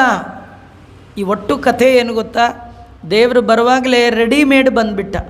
ಬಂದ ಮೇಲೆ ಏನೂ ಮಾಡ್ಕೊಳ್ಳಿಕ್ಕೆ ಹೋಗಲಿಲ್ಲ. ನಾವು ಬರುವಾಗ ಏನಿಲ್ಲ, ಬಂದ ಮೇಲೆ ಎಲ್ಲ, ಹೋಗುವಾಗೂ ಏನಿಲ್ಲ. ಇರುವಾಗಂತೀವಿ ನಂದು ನಂದು ನಂದು ನಂದು. ದೇವರ ಹುಟ್ಟಿನ ಗುಟ್ಟು ಇಷ್ಟೇ. ದೇವರಂತಾನೆ ನಾನು ಬರುವಾಗ ಎಲ್ಲ ತಂದೆ, ಹೋಗುವಾಗ ಎಲ್ಲ ತೊಗೊಂಡು ಹೋಗ್ತೀನಿ. ಇರುವಾಗಲೂ ಎಲ್ಲ ನಂದು ನಂದು ನಂದು ಅಂತ ನಾನು ಅಂತೀನಿ. ನೀವು ಬರುವಾಗ ತಂದಿಲ್ಲ, ಹೋಗುವಾಗ ತೊಗೊಂಡು ಹೋಗಲ್ಲ, ಇರುವಾಗ ನಂದು ಅನ್ನಬೇಡಿ. ಇಷ್ಟೇ ದೇವರು, ಇದೇನು ಬೇರೆ ಏನು ಕಥೆ ಇಲ್ಲ. ದೇವರಂತಾನೆ ನನ್ನ ಹುಟ್ಟಿನ ಗುಟ್ಟು ತಿಳಿದ್ರೆ ನಿಮಗೆ ಹುಟ್ಟೇ ಇಲ್ಲದ ಹಾಗೆ ಮಾಡ್ತೇನೆ ಅಂತ.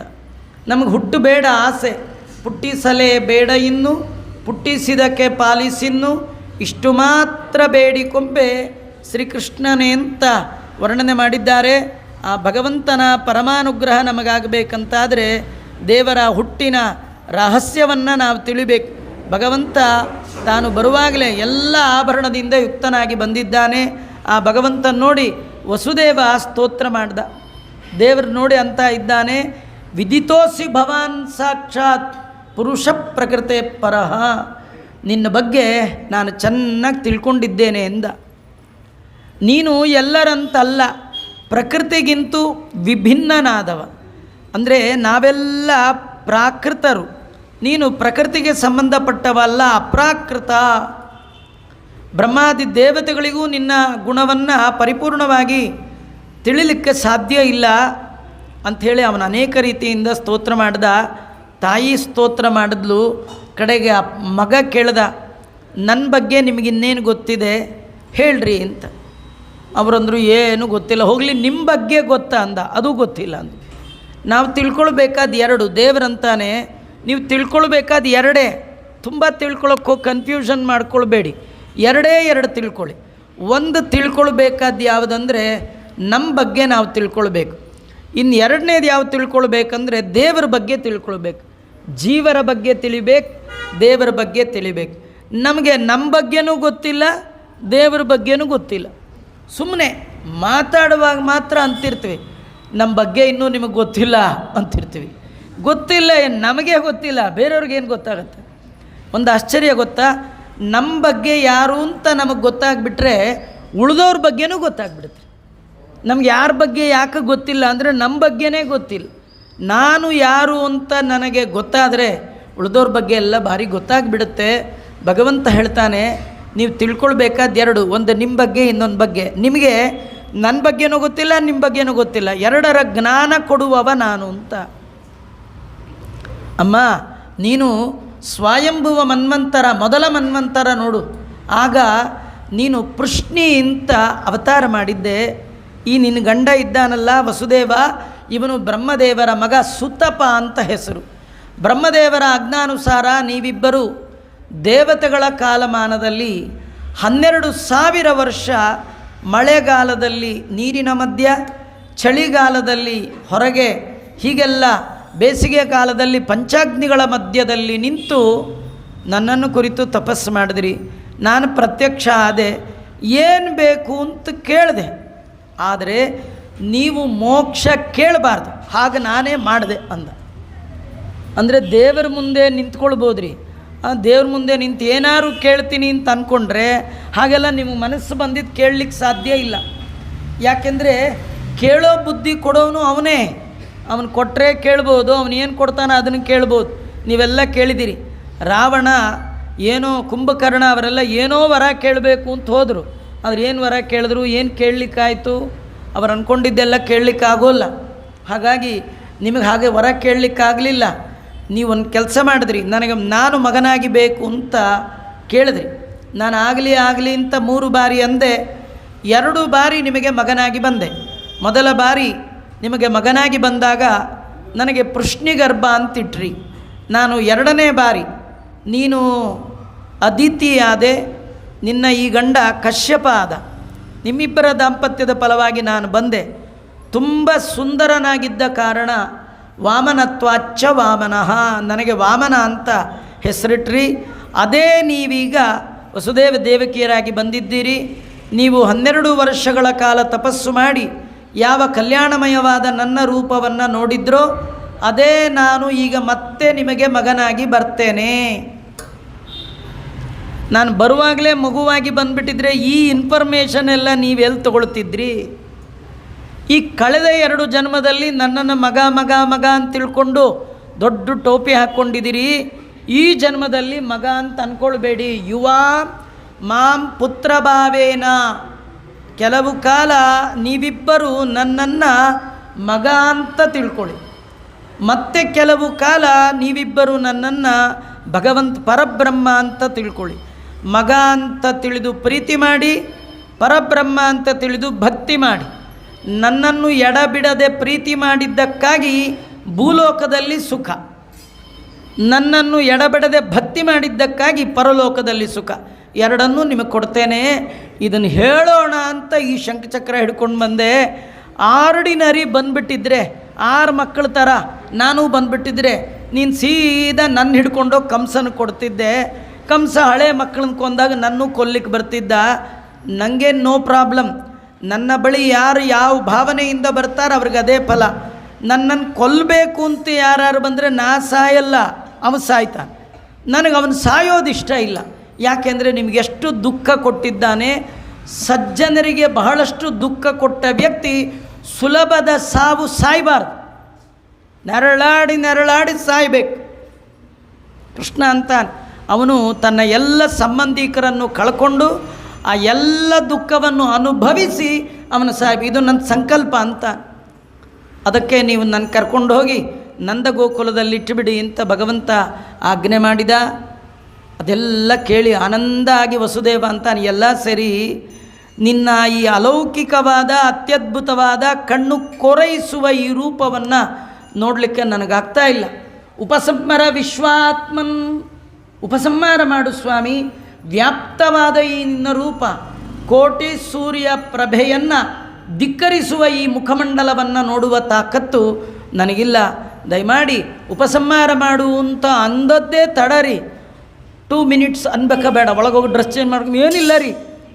ಅಪ್ಪ ನೋಡ್ತಾನೇ ಇದ್ದಾನೆ, ಹೀಗೆ ನೋಡ್ತಾ ಇದ್ದಾನೆ. ಶಂಖಮಾಯ, ಚಕ್ರಮಾಯ, ಕಿರೀಟ ಮಾಯ, ಎಲ್ಲ ಮಾಯ, ಪರವಾಗಿಲ್ಲ ರೀ. ಉಟ್ಕೊಂಡಿರೋ ಪಂಚನೂ ಮಾಯ. ಇಂದಿರಾರಮಣ ಗೋವಿಂದ ಬೌದ್ಧಾವತಾರೆ. ಕೃಷ್ಣ ಮುಂದೆ ಮಲಗೇ ಬಿಟ್ಟ. ಪುಟ್ಟು ಮುದ್ಗಾರ ಕೂಸ್ರಿ. ಅಲ್ಲಿವರೆಗೂ ಅವರಮ್ಮ ಹಿಂಗೆ ಭಕ್ತಿಲಿದ್ಲು. ಕೃಷ್ಣನ ನೋಡಿದ್ದೆ. ಓ ಬಬೂವ ಸದ್ಯೋ ಬಬೂವ ಪ್ರಾಕೃತ ಶಿಶು. ನೋಡುವ ಹಾಗೆ 6 ಮಕ್ಕಳು ಹೇಗೆ ಹುಟ್ಟಿದ್ವು, ಈ 7 ಹೋಗಿತ್ತು. 8ನೇ ಮಗು ಪುಟ್ಟ ಕೃಷ್ಣ ನೀಲಮೇಘ ಶ್ಯಾಮ ಅಮ್ಮನ ಮುಂದೆ ಪುಟ್ಟು ಕೂಸಾಗ್ಬಿಟ್ಟ. ಅವರಮ್ಮ ಅಲ್ಲಿವರೆಗೆ ಹೀಗಿದ್ಲಲ್ಲ, ಕೈ ಬಿಟ್ಟಿದ್ದೆ, ಓಡೋಗಿ ಎತ್ಕೊಂಬಂದ್ಬಿಟ್ರು. ಆ ಮಗುನ ಎತ್ಕೊಂಡು ತೊಡೆ ಮೇಲೆ ಹಾಕ್ಕೊಂಡು ಹಾಲು ಕೊಟ್ಟದ್ದು, ಇವನು ಕೊಟ್ಟದ್ದೇ ಕೊಟ್ಟದ್ದು.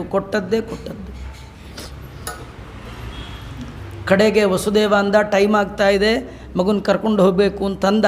ನೋಡಿ, ಕೃಷ್ಣ ಹುಟ್ಟಿದ್ದೇ ತಡ. ಅಲ್ಲಿ ಭಾಳ ದೊಡ್ಡ ಕಥೆಗಳು ನಡೀತ್ರಿ. ಏನಂದರೆ 8ನೇ ಗರ್ಭ ಅಂತ ಗೊತ್ತಾದಾಗಲೇ ಕಂಸ ಅನೇಕ ಜನ ಎಲ್ಲ ಕಾವಲುಗಾರನ್ನೆಲ್ಲ ಚೇಂಜ್ ಮಾಡಿದ್ದ. ಅವ್ರು ಎಂಥ ಕಾವಲುಗಾರರು ಅಂದರೆ ಜನ್ಮದಲ್ಲಿ ನಿದ್ದೆ ಮಾಡಿರಬಾರ್ದು. ನಿದ್ದೆ ಮಾಡಿ ಎಲ್ಲಾದರೂ 8ನೇ ಮಗು ಮಿಸ್ ಆಗಿಬಿಟ್ರೆ ಅಂಥೇಳಿ ಕಂಸ ಜನ್ಮದಲ್ಲಿಯೇ ನಿದ್ದೆಯ ಪರಿಚಯವೇ ಇಲ್ಲದಂತಹ ಜನರನ್ನು ಇಟ್ಟಿದ್ದ. ಅವ್ರಿಗೂ ಕೂಡ ನಿದ್ದೆ ಬಂದುಬಿಡ್ತು ಅಂತ. ಎಂಥ ನಿದ್ದೆ ಬಾರದಿದ್ದವ್ರಿಗೂ ಕೂಡ ಕೃಷ್ಣನ ಕಥೆ ಟೈಮ್ ಅಂದರೆ ಅದು ಬೆಳಗ್ಗೆ 7ಕ್ಕೆ ಹೇಳಿ, ಮಧ್ಯಾಹ್ನ 10ಕ್ಕೆ ಹೇಳಿ, 1 ಗಂಟೆಗೆ ಹೇಳಿ, 5 ಗಂಟೆಗೆ ಹೇಳಿ, ಸಾಯಂಕಾಲ 7ಕ್ಕೆ ಹೇಳಿ, ಆಗ್ತಾನೆ ನಿದ್ದೆ ಮಾಡಿದವ್ರನ್ನ ಎಬ್ಬಿಸ್ಕೊಂಡು ಬಂದು ಕರ್ಕೊಂಬಂದು ಕುಡಿಸ್ಕೊಂಡು ಹೇಳಿ, ನಿದ್ದೆ ಬಂದೇ ಬರುತ್ತೆ. ಎಲ್ಲರಿಗೆ ಬರಲ್ಲ, ಕೆಲವರಿಗೆ ಬರುತ್ತೆ.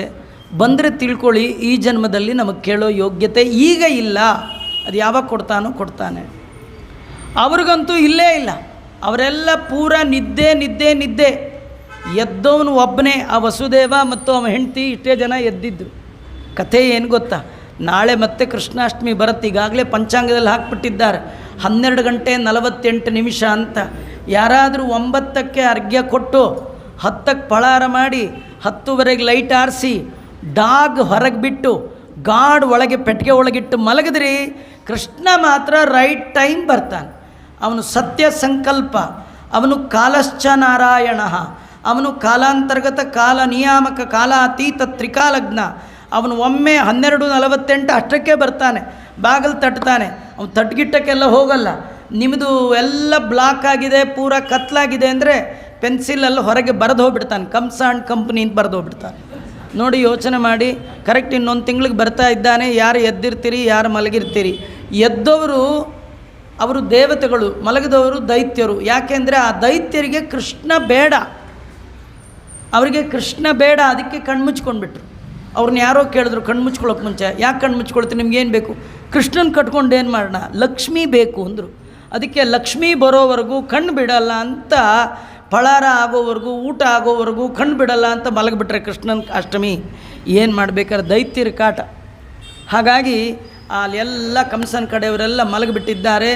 ವಸುದೇವ ಮಗುವನ್ನು ಕೈಯಲ್ಲಿ ಹಿಡ್ಕೊಂಡಾರೆ. ಅವನಿಗೆ ಕೈಗೆ ಹಾಕಿದೆಲ್ಲ ಬೇಡಿ ಎಲ್ಲ ಬಿಚ್ಚಿ ಹೋಯಿತು.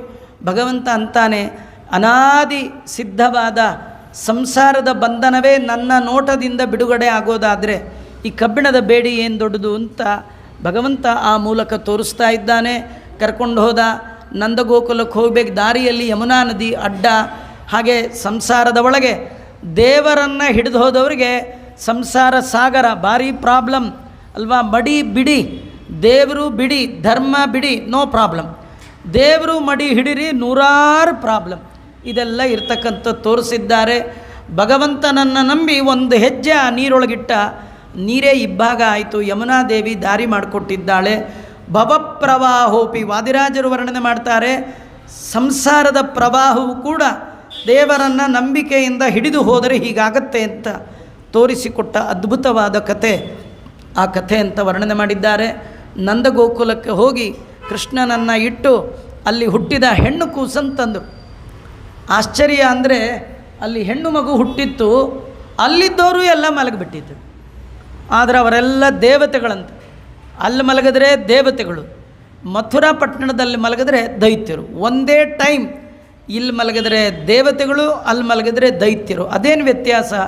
ಹೌದ್ರಿ, ಸೀರಿಯಲಲ್ಲಿ ನಿದ್ದೆ ಬಂದರೆ ದೇವತೆಗಳ ಲಕ್ಷಣ, ಅದು ಪುರಾಣದಲ್ಲಿ ಬಂದರೆ ನಮಗೆ ಗೊತ್ತಿಲ್ಲ.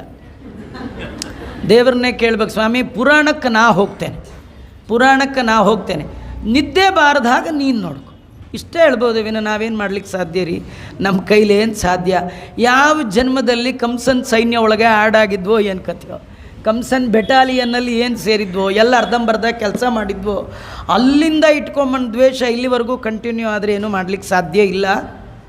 ಅಲ್ಲಿ ಕೂಡ ದುರ್ಗಾದೇವಿ ಹುಟ್ಟಿದ್ದಾಳು. ಅವಳು ತಮೋಗುಣಕ್ಕೆ ಅಭಿಮಾನಿ, ನಿದ್ದೆಗೆ ಅಭಿಮಾನಿ. ಹೀಗಾಗಿ ಬಂದವ್ರಿಗೆಲ್ಲ ನಿದ್ದೆ. ಆ ಮಗುವನ್ನು ಎತ್ಕೊಂಡ, ಕೃಷ್ಣನನ್ನು ಇಟ್ಟ, ಕೃಷ್ಣನನ್ನು ಉತ್ಸವದಂತೆ ತೊಗೊಂಡು ಬಂದಿದ್ದ. ಅದಕ್ಕೆ ಅವನ ಕೈ ತುಂಬ ಮಹಾಲಕ್ಷ್ಮಿ ಬಂದಿದ್ದಾಳೆ. ಆ ಮಹಾಲಕ್ಷ್ಮಿಯನ್ನು ಕರ್ಕೊಂಡು ದೇವಕಿಯ ಕೈಯಲ್ಲಿಟ್ಟಿದ್ದಾನೆ. ಆ ಲಕ್ಷ್ಮಿ ಬಂದದ್ದೇ ಒಮ್ಮೆ ಕಿಟಾರ್ ಕಿರ್ಚ್ಕೊಂಡು ಬಿಡ್ತು ಮಗು. ಅಲ್ಲಿವರೆಗೂ ಹುಟ್ಟಿದ ಮಗು ಅತ್ತೇ ಇರಲಿಲ್ಲ ರೀ, ಹೀಗೆ ಫಸ್ಟ್ ಟೈಮ್ ಹತ್ತು. ಆಗ ತಥೋ ಬಾಲ ಶ್ರುತಿಂ ಶೃಣಿಂ ಧೃತ್ವ ತಥೋ ಬಾಲಧ್ವನಿಂ ಶ್ರುತ್ವ, ಆ ಎಲ್ಲ ಗೃಹಪಾಲರು ಅವರೆಲ್ಲ ಏನು ರಕ್ಷಕರಿದ್ದರು ಅವರೆಲ್ಲ ಎದ್ದಿದ್ದಾರೆ. ಓಡೋಗಿ ಭೋಜ ರಾಜ ಕಂಸನಿಗೆ ಹೇಳಿದ್ದಾರೆ. ಕಂಸ ಓಡ್ತಾ ಬಂದ, ಈ ಮಗುವೊಂದನ್ನು ಕೊಂದು ಬಿಟ್ಟರೆ ನಾನು ಮೃತ್ಯುಂಜಯ ಆಗ್ಬೋದು ಅಂತ. ಅವಳು ಭಾಳ ಭಯಪಡ್ತಾ ಇದ್ದಾಳೆ. ನನ್ನ 6 ಜನ ಮಕ್ಕಳನ್ನು ಕೊಂದಿದ್ದೀಯಾ, 7ನೇ ಮಗು ಹೋಗೇ ಬಿಡ್ತು, 8ನೇದೊಂದು ಅಂಗೇಮಾಂ ಚರಮಾಂ ಪ್ರಜಾಂ, ಇದು ನನ್ನ ಕಡೆಯ ಮಗು, ನನ್ನ ಕಣ್ಣಿನ ರೆಪ್ಪೆಯಂತೆ ನೋಡ್ಕೊಳ್ತೀನಿ, ಕಣ್ಣು ಬಿಟ್ಟು ರೆಪ್ಪೆ ಎಲ್ಲಿ ಹೋಗಲ್ಲ, ಹಾಗೆ ಇದು ಹೆಣ್ಣು ಮಗು ಎಲ್ಲಿ ಹೋಗಲ್ಲ, ನಾನು ನೋಡ್ಕೊಳ್ತೀನಿ, ನಿನ್ನ ತಂಟೆಗೆ ಬರಬಾರ್ದು, ಹಾಗೆ ನೋಡ್ಕೊಳ್ತೀನಿ ಅಂತ ಕೇಳಿದ್ರು ಕೂಡ ಕೇಳಿಲ್ಲ. ಒಂದು ಕೈಯಲ್ಲಿ ಅವಳ ಕುತ್ತಿಗೆ, ತಂಗಿಯ ಕುತ್ತಿಗೆಯನ್ನು ದಬ್ಬಿದ. ಆಗತಾನೇ ಹುಟ್ಟಿದ ಹೆಣ್ಣು ಮಗುವಿನ ಪುಟ್ಟ ಪಾದವನ್ನು ಹಿಡಿದು ಅಪೋತಯ ಶಿಲಾಪೃಷ್ಠೆ ಗರಗರ ತಿರುಗಿಸಿ ಇನ್ನೇನು ನೆಲ ಕಪ್ಪಳಿಸ್ಬೇಕು. ಸಾ ದೇವ್ಯಂಬರಂಗತ, ಆ ಕೈಯಲ್ಲಿದ್ದಂಥ ದುರ್ಗಾದೇವಿ ಅವನ ಕಾಲನ್ನು ಜಾಡಿಸಿ ಕ್ಷಣ ಮಾತ್ರದಲ್ಲಿ ಛಂಗ ಆಕಾಶಕ್ಕೆ ಹಾರಿಬಿಟ್ಲು. ಈ ಕೆಲವರು ಹೊಸ ಕಾರ್ ತಂದಿದ್ದೀವಿ ಅಂಥೇಳಿ ಈಡ್ಗಾಯಿ ಹೊಡಿಬೇಕು ಅಂಥೇಳಿ ಗರ ತಿರುಗಿಸಿ ಪಕ್ಕದಲ್ಲಿರೋ ಮನೆಯ ಕಾಲ ಮೇಲೆ ಎತ್ತು ಹಾಕುವ ಹಾಗೆ ಹಿಂಗೆಲ್ಲ ಮಾಡಿ ರಪ್ಪ ಜಸ್ಟ್ ಮಿಸ್ ಅದ್ರಿ. ಕೈಯಲ್ಲಿದ್ದ ಮಗು ಮಿಸ್ಸು. ಅದು ಮಿಸ್ ಅಲ್ಲ ರೀ, ಅದು ವಿಷ್ಣುವಿನ ಮಿಸ್ಸಸ್ಸು. ಇವನು ಅಂದ್ಕೊಂಡ ಮಿಸ್ ಆಯಿತು. ಮೇಲೆ ನೋಡ್ದ ಸಾಯುಧಾಷ್ಟಮಹಾಭುಜ, 8 ತೋಳಿನ ದುರ್ಗಾದೇವಿ. 6ನೇ ಸ್ಕಂದದಲ್ಲಿ ಕೇಳಿದಿರಿ, ಅದು ನಾರಾಯಣ ವರ್ಮದಲ್ಲಿ 8 ತೋಳಿನ ನಾರಾಯಣ, ಅವನ ಹೆಂಡತಿ ನಾನು ಅಂತ ತೋರಿಸ್ಲಿಕ್ಕೆ ದುರ್ಗಾದೇವಿ ಸಾಯುಧಾಷ್ಟಮಹಾಭುಜ. ಸುತ್ತಲೂ ಗಂಧರ್ವರು, ಸಿದ್ಧರು, ಸಾಧ್ಯರು, ಯಕ್ಷರು, ಕಿನ್ನರರು ಇವರೆಲ್ಲ ಸ್ತೋತ್ರ ಮಾಡ್ತಾ ಇದ್ದಾರೆ ಆ ಭಗವಂತನನ್ನ ಕುರಿತು. ದುರ್ಗಾದೇವಿಯನ್ನು ಉಪಹಾರ, ಬಲಿ, ಅರಳು, ಲಾಜ ಇತ್ಯಾದಿಗಳನ್ನು ಅವಳ ಮೇಲೆ ಹಾಕ್ತಾ ಇದ್ದಾರೆ. ಆ ಸಂದರ್ಭದಲ್ಲಿ ಅವಳು ಕಂಸನ ಕಡೆ ಕೈ ಮಾಡಿ ಬೈತಾ ಇದ್ದಾಳೆ. ಮೂರ್ಖ, ಪಾಪಿ, ಅಯೋಗ್ಯ, ಹೆಣ್ಣಿನ ಮೇಲೆ ಕೈ ಮಾಡ್ತೀಯಾ? ನಾಚಿಕೆ ಆಗೋಲ್ಲ? ನಿನ್ನ ಮೃತ್ಯು ಹುಟ್ಟೇ ಆಯ್ತು. ಹುಟ್ಟಿದವರಿಗೆಲ್ಲ ಸಾವು ಕಟ್ಟಿಟ್ಟ ಬುತ್ತಿ. ನೀನು ನಿನ್ನ ದಿನಗಳನ್ನು ಎಣಿಸ್ಕೋ ಹೋಗಿ ಅಂಥೇಳಿ ತಟ್ಟ ಇಷ್ಟು ಹೇಳಿ ಮಾಯ ಆಗಿಬಿಟ್ಲಿ ರೀ. ಅವನು ರಾತ್ರಿಯೆಲ್ಲ ನಿದ್ದೆ ಇಲ್ಲ ರೀ. ಬೆಳಗಾಗೆದ್ದು ಮೀಟಿಂಗ್ ಕರೆದೇ ಬಿಟ್ಟ. ಆ ಮೀಟಿಂಗ್ ಕರೆಯೋಕ್ಕೆ ಮುಂಚೆ ತನ್ನ ತಂಗಿ ಭಾವನ ಹತ್ರ ಹೋದ. ಅವ್ರ ಕಾಲಿಗೆ ಬಿದ್ದ. ಗೊಳೋ ಅಂತ ಅರ್ಥ. ಬರೀ ಮನುಷ್ಯರು ಸುಳ್ಳು ಹೇಳ್ತಾರೆ ಅಂದ್ಕೊಂಡಿದ್ದೆ, ದೇವತೆಗಳು ಸುಳ್ಳು ಹೇಳ್ತಾರೆ ಅಂತ ಇವತ್ತೇ ಪ್ರೂವ್ ಆಗಿದ್ದು. ಅಶರೀರವಾಣಿಯಲ್ಲಿ 8ನೇ ಮಗು ನನಗೆ ಮೃತ್ಯು ಅಂತ ಹೇಳಿತ್ತು.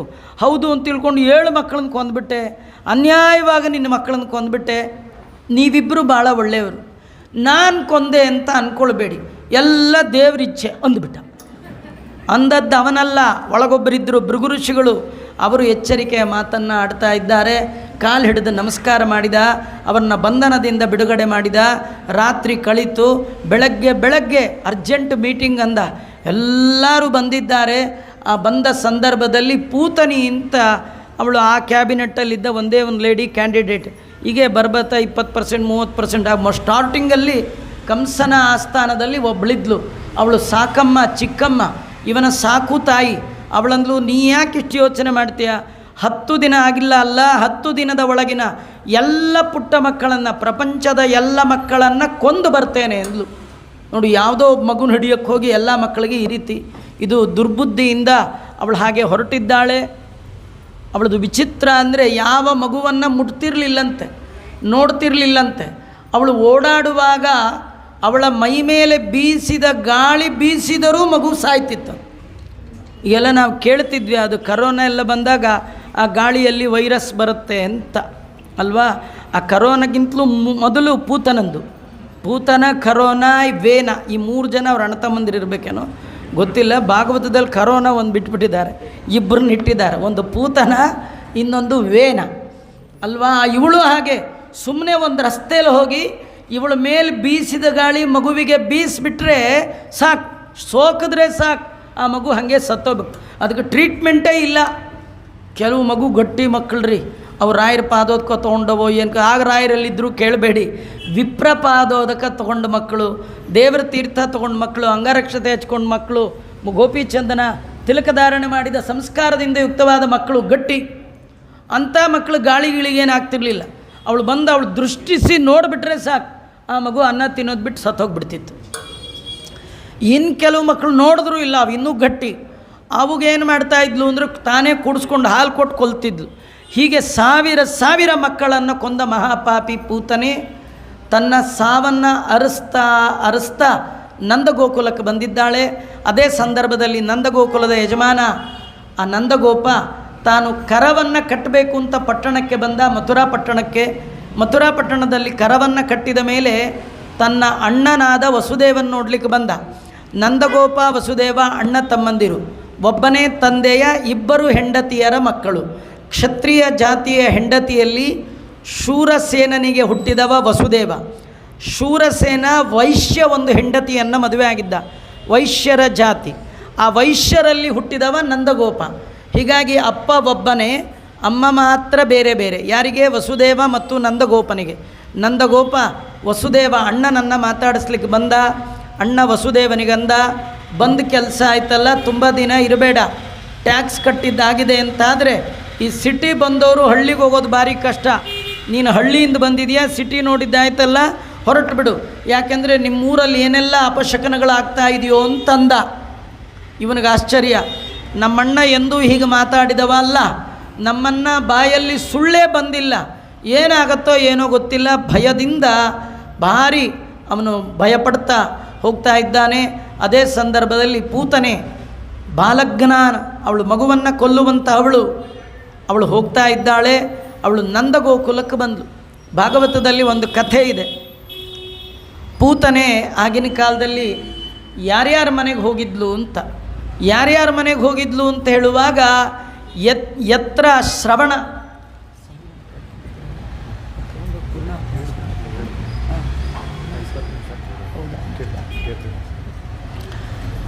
ಎಲ್ಲಿ ಶ್ರವಣಾದಿಗಳಾಗಿಲ್ಲ, ಭಾಗವತ ಕಥೆ ಶ್ರವಣ ಆಗಲಿಲ್ಲ, ದೇವರ ಕಥೆ ಶ್ರವಣ ಮಾಡಿಲ್ಲ, ರಕ್ಷೋಘ್ನ ಸೂಕ್ತದ ಪಾರಾಯಣ ಆಗಲಿಲ್ಲ, ಅಂಥ ಮನೆಗಳಿಗೆ ಹೋಗ್ತಿದ್ರಂತ. ಆ ಎಲ್ಲದರಿಂದ ಪ್ರತಿಪಾದ್ಯನಾದ ಭಗವಂತನೇ ಇರುವ ಮನೆಗೆ ಹೋಗಿದ್ದು ಹೇಗೆ? ಇದೊಂದು ನಮಗೆ ಡೌಟ್ ಬರುತ್ತೆ. ಅದಕ್ಕೆ ಹೇಳ್ತಾರೆ, ಎಲ್ಲ ಕಡೆ ಮಕ್ಕಳನ್ನು ಕೊಲ್ಲಲಿಕ್ಕೆ ಹೋಗಿದ್ಲಂತೆ, ಇಲ್ಲಿ ಕೊಲ್ಲಿಕ್ಕಲ್ಲ ಸಾಯ್ಲಿಕ್ಕೆ ಹೋಗಿದ್ದು. ಹಾಗಾಗಿ ಹೋಗ್ತಾ ಇದ್ದಾಳೆ. ಅವತ್ತು ಕೃಷ್ಣನ ತೊಟ್ಲಿಗೆ ಹಾಕೋ ಪ್ರೋಗ್ರಾಮು, ಆ ಊರಲ್ಲಿರೋರನ್ನೆಲ್ಲ ಕರೆದುಬಿಟ್ಟಿದ್ದಾಳೆ ಯಶೋದೆ. ಅಲ್ಲಿರೋರೆಲ್ಲ ಇವನ್ ಫಂಕ್ಷನ್ಗೆ ಹುಟ್ಟಿದವರಲ್ಲಿ, ಇವಂದೇನು ಫಂಕ್ಷನ್ ಆದರೂ ಮರಿದೆ ಅಟೆಂಡ್ ಮಾಡಬೇಕು ಅನ್ನುವ ದೇವತೆಗಳಿಗೆ ಆ ಊರಿನಲ್ಲಿ ಅವಕಾಶ ಕೊಟ್ಟಿದ್ದರು.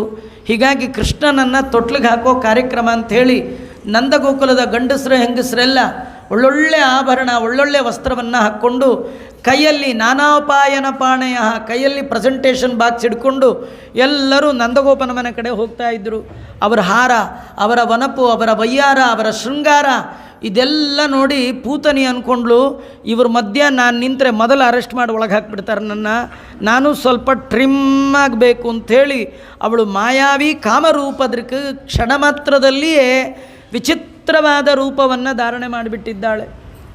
ಎಂಥ ರೂಪ ಅಂದರೆ ಆ ಊರಿನವರೆಲ್ಲ ಅಂದ್ಕೊಂಡ್ರಂತೆ, ಕೆಲವರು ಅಂದ್ಕೊಂಡ್ರಂತೆ ಸಾಕ್ಷಾತ್ ಮಹಾಲಕ್ಷ್ಮಿನೇ ನಮ್ಮ ಮಗುನ ನೋಡೋಕ್ಕೆ ಬಂದಿರಬೇಕು ಅಂತ ಆಗಿದ್ಲು. ಇನ್ನು ಕೆಲವರು ಅಂದರು ಊರ್ವಶಿ ಇದ್ದಾಗಿದ್ದಾಳೆ ಇವಳು. ಅವ್ರು ಯಾರು ಲಕ್ಷ್ಮಿನೂ ನೋಡಿಲ್ಲ, ಊರ್ವಶಿನೂ ನೋಡಿಲ್ಲ. ಚೆನ್ನಾಗಿರೋರು ನೋಡಿದ್ರೆ ಚೆನ್ನಾಗಿರೋರು ಹೆಸರು ಹೇಳ್ತಾರೆ. ಯಾವಾಗಲೂ ಅಷ್ಟೇ, ನಿಜವಾದ ಗೋಲ್ಡ್ಗಿಂತೂ ಉಮಾ ಗೋಲ್ಡ್ ಅಂತ ಇರುತ್ತಲ್ಲ, ಅದು ಭಾರಿ ಹೊಳೆದು ಹೊಳೆಯುತ್ತೆ. ಅದು 10 ರೂಪಾಯಿ ಐಟಮ್ಮು, ಈ 1000 ರೂಪಾಯಿಂದು ಡಲ್ಲಾಗಿರುತ್ತೆ. ಈ 10 ರೂಪಾಯಿ ತಂದುಬಿಟ್ಟಿರ್ತಾರೆ, ಫಳ ಫಳ ಫಳ. ಈ ಪೂತನಿ ಅಂತವಳು ಫಳ ಫಳ ಹೊಳ್ಕೋತಾ ಇದ್ದಾಳೆ. ಕ್ಯೂನಲ್ಲಿ ನಿಂತರೆ ಯಾರೂ ಕೇಳಲಿಲ್ಲ. ಯಾಕೆಂದರೆ ಅವಳು ಸೀರೆ, ಅವಳು ನೆಕ್ಲೆಸ್ಸು, ಅವಳು ಡಾಬು, ಒಡ್ಯಾಣ ಬಂದವ್ರಿಗೆಲ್ಲ ಅವಳಿಗಿಂತೂ ಅವಳು ಸೀರೆ ಮೇಲೆ ಕಣ್ಣು, ಅವಳು ಹಾಕ್ಕೊಂಡಿರೋ ನೆಕ್ಲೆಸ್ ಮೇಲೆ ಕಣ್ಣು. ನೀನು ಯಾರಮ್ಮ ಅಂತ ಯಾರೂ ಕೇಳಲೇ ಇಲ್ಲ. ಇದೆಲ್ಲಿ ಸೀರೆ ತೊಗೊಂಡ್ರಿ, ಇದೆಲ್ಲಿ ನೆಕ್ಲೆಸ್ ತೊಗೊಂಡ್ರಿ, ಇಷ್ಟರೊಳಗೆ ಕಳ್ಳಿ ಅನ್ನೋದೇ ಗೊತ್ತಿಲ್ಲ. ಕೆಲವರು ವರಪೂಜೆ ಒಳಗೆ ಟ್ರಿಮ್ಮಾಗಿ 3 ಪೀಸ್ ಸೂಟ್ ಹಾಕ್ಕೊಂಡಿರ್ತಾರೆ, ಕಳ್ಳರು ಗೊತ್ತೇ ಆಗಲ್ಲ. ಹೆಣ್ಣಿನ ಕಡೆಯವರು ಏನು ಅಂದ್ಕೊಳ್ತಾರೆ, ಇವ್ರು ಗಂಡಿನ ಕಡೆಯವರೇ ಇರಬೇಕು ಅಂತ.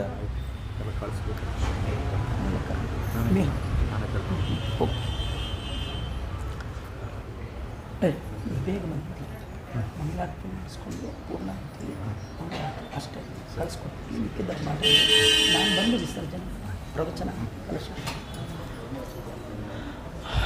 ಗೊತ್ತೇ ಆಗಲ್ಲ. ಹೆಣ್ಣಿನ ಕಡೆಯವರು ಗಂಡಿನ ಕಡೆಯವರು ಅಂದ್ಕೊಳ್ತಾರೆ, ಗಂಡಿನ ಕಡೆಯವರು ಹೆಣ್ಣಿನ ಕಡೆಯವರು. ನೋಡಿದ್ರೆ ಅವನು ಕಳ್ಳ. ಹಾಗೆ ಇಲ್ಲೂ ದೊಡ್ಡ ಕಳ್ಳಿ ಇವಳು, ಪ್ರಾಣವನ್ನೇ ಕದಿಯುವ ಕಳ್ಳಿ ಇವಳು, ಪ್ರಾಣಾಪಹರಣ ಮಾಡಲಿಕ್ಕೆ ಹೊರಟವಳು. ಇಂತಹ ಆ ಕೆಟ್ಟ ಹೆಣ್ಣು ಆ ಎಲ್ಲರ ಮಧ್ಯದಲ್ಲಿ ಕ್ಯೂ ನಿಂತಿದ್ದಾಳೆ. ಅವಳು ಬಂದವರೆಲ್ಲ ಮಗುವಿಗೆ ಎಣ್ಣೆ ಅರಶಿನ ಹಚ್ಚೋದು, ತಂದಿದ ಪ್ರೆಸೆಂಟೇಷನ್ ಕೊಡೋದು, ತೊಟ್ಲು ತೂಗೋದು, ಮಗುನ ಮುಟ್ಟೋದು, ಮುದ್ದು ಮಾಡೋದು, ಹೋಗೋದು, ಇಷ್ಟೇ ಪ್ರೋಗ್ರಾಮ್. ಎಲ್ಲರಿಗೂ ಹೀಗೆ ಮಾಡಿ ಹೋಗ್ತಾಯಿದ್ರು. ಇವಳು ಬಂದಳು, ಇವಳದು ಸರದಿ ಬಂತು. ಅವರೆಲ್ಲರೂ ಪ್ರೆಸೆಂಟೇಷನ್ ಕೊಟ್ಟಳು. ಇವಳು ನೋಡಲು ಏನು ತಂದಿಲ್ಲ, ಏನು ಮಾಡೋದು?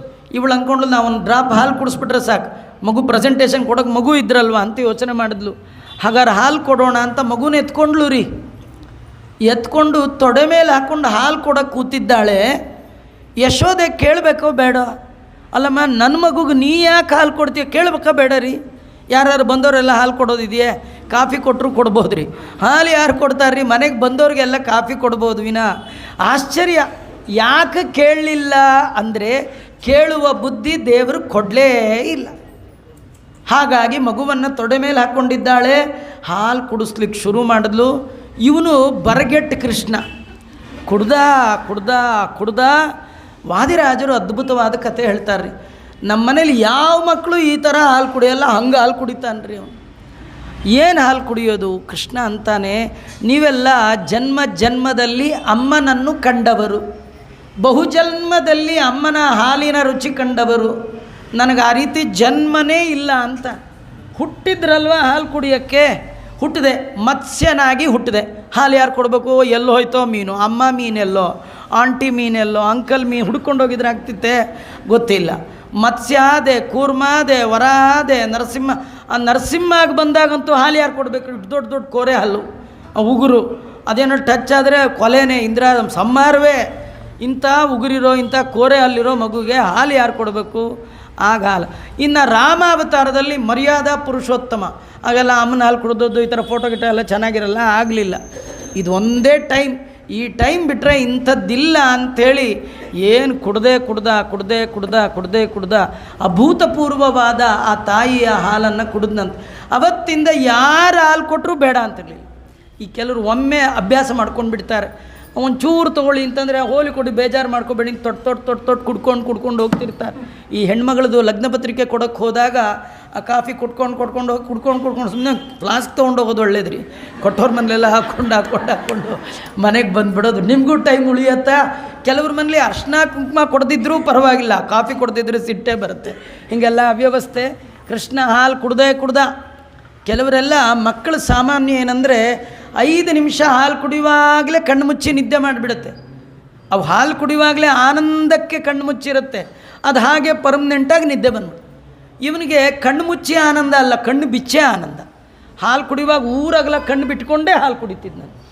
ಅವರಮ್ಮಂಗೆ ಆಶ್ಚರ್ಯ, ಇದು ಯಾವತ್ತು ನಿದ್ದೆ ಮಾಡುತ್ತೆ? ಆ ಮಗು ಕಣ್ಣು ನೋಡಿ ಇವಳಿಗೆ ಸಣ್ಣದಾಗಿ ಇವಳಿಗೆ ನಿದ್ದೆ. ಹಾಲು ಕುಡಿತಿರೋದು ಮಗು, ನಿದ್ದೆ ಬರ್ತಿರೋದು ಅಮ್ಮಂಗೆ. ಈ ಥರ ಎಲ್ಲ ಅವ್ಯವಸ್ಥೆಗಳಾಗ್ತಿತ್ತು. ಕೃಷ್ಣ ಪರಮಾತ್ಮ ಅವರ ಅಮ್ಮಂಗೆ ಸಾಕಾಯಿತು, ನಿಂಗೆ ಇನ್ನೆಟ್ಟು ಹಾಲು ಕೊಡ್ಲ ಅಂದ್ಲು. ಹೋಗಿ ನೀನು ಕೊಟ್ಟರು ಬಿಟ್ಟರೆ ಬಿಡು, ನನಗೆ ಪೂತನಿ ಬರ್ತಾಳೆ, ಅಲ್ಲೇ ಕುಡ್ಕೋತೀನಿ ಅಂತ ಪೂತನಿ ತೊಡೆ ಮೇಲೆ ಕೂತು ಕುಡ್ದ. ಆ ಪೂತನಿಗೂ ಯೋಚನೆ ಶುರುವಾಯಿತು, ನಂದು ಮುಖ ನೋಡಿದ್ರೆ ಢಮಾರ ಆಗಬೇಕು ಮಕ್ಕಳು, ನನ್ನ ಹಾಲಿನ ವಾಸನೆ ಬಂದರೆ ಸಾಯಬೇಕು, ಒಂದು ಡ್ರಾಪ್ ಬಿದ್ರೇ ಸಾಯಬೇಕು. ಇದೇನು ಗಂಟುಗಟ್ಟಲೆ ಕುಡಿತಾ ಇದೆಯಲ್ಲ, ಇನ್ನೊಂದು 5 ನಿಮಿಷ ಸಾಯ್ಬೋದು, ಇನ್ನು 5 ನಿಮಿಷಕ್ಕೆ ಬಿಡ್ಬೋದು ಪುರಾಣ, ಇನ್ನು 5 ನಿಮಿಷಕ್ಕೆ ಬಿಡ್ಬೋದು ಅಂತ ಕಾಯ್ತಿರಲ್ಲ, ಹಾಗೆ ಅವಳು ಕೂಡ ಇನ್ನು 5 ನಿಮಿಷಕ್ಕೆ ಮಲಗ್ಬೋದು, ಕುಡಿಬೋದು, ಸಾಯ್ಬೋದು. ನೋಡ್ತಾ ಇದ್ದಾಳೆ. ಕಡೆಗೆ ಮಗು ಸಾಯಲಿಲ್ಲ, ಅವಳೇ ಸತ್ಲು. ಅವಳು ಯಾಕೆ ಸತ್ಲು? ವಾದಿರಾಜರು ಭಾಗವತದ ಆಧಾರ ಮಾಡಿಕೊಂಡು ಅನೇಕ ಕಥೆಗಳನ್ನು ಬಹುಸುಂದರವಾಗಿ ವರ್ಣನೆ ಮಾಡಿದ್ದಾರೆ. ಒಂದೇ ಒಂದು ಕಥೆ ನಿಮಗೆ ಹೇಳಬೇಕು.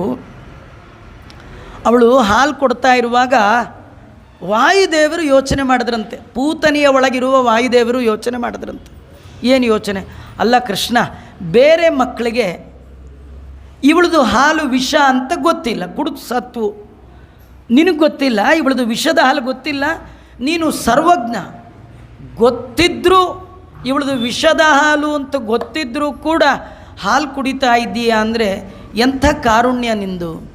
ನೀನು ಯಾಕೆ ಹಾಲು ಕುಡಿತಿದೀಯಾ ಅಂದರೆ ಹಾಲು ಕೊಡುವವಳಲ್ಲಿರುವ ಉತ್ತಮ ದೇವತೆ ಒಬ್ಬಳಿದ್ದಾಳೆ, ಕಟದಲ್ಲಿದ್ದಾಳೆ, ಅವಳನ್ನು ಉದ್ಧಾರ ಮಾಡಬೇಕು ಅಂತ. ಏನು ಕರುಣಾನಿಧಿಯೋ ಹರಿ, ಎಷ್ಟು ಕರುಣೆನಪ್ಪ.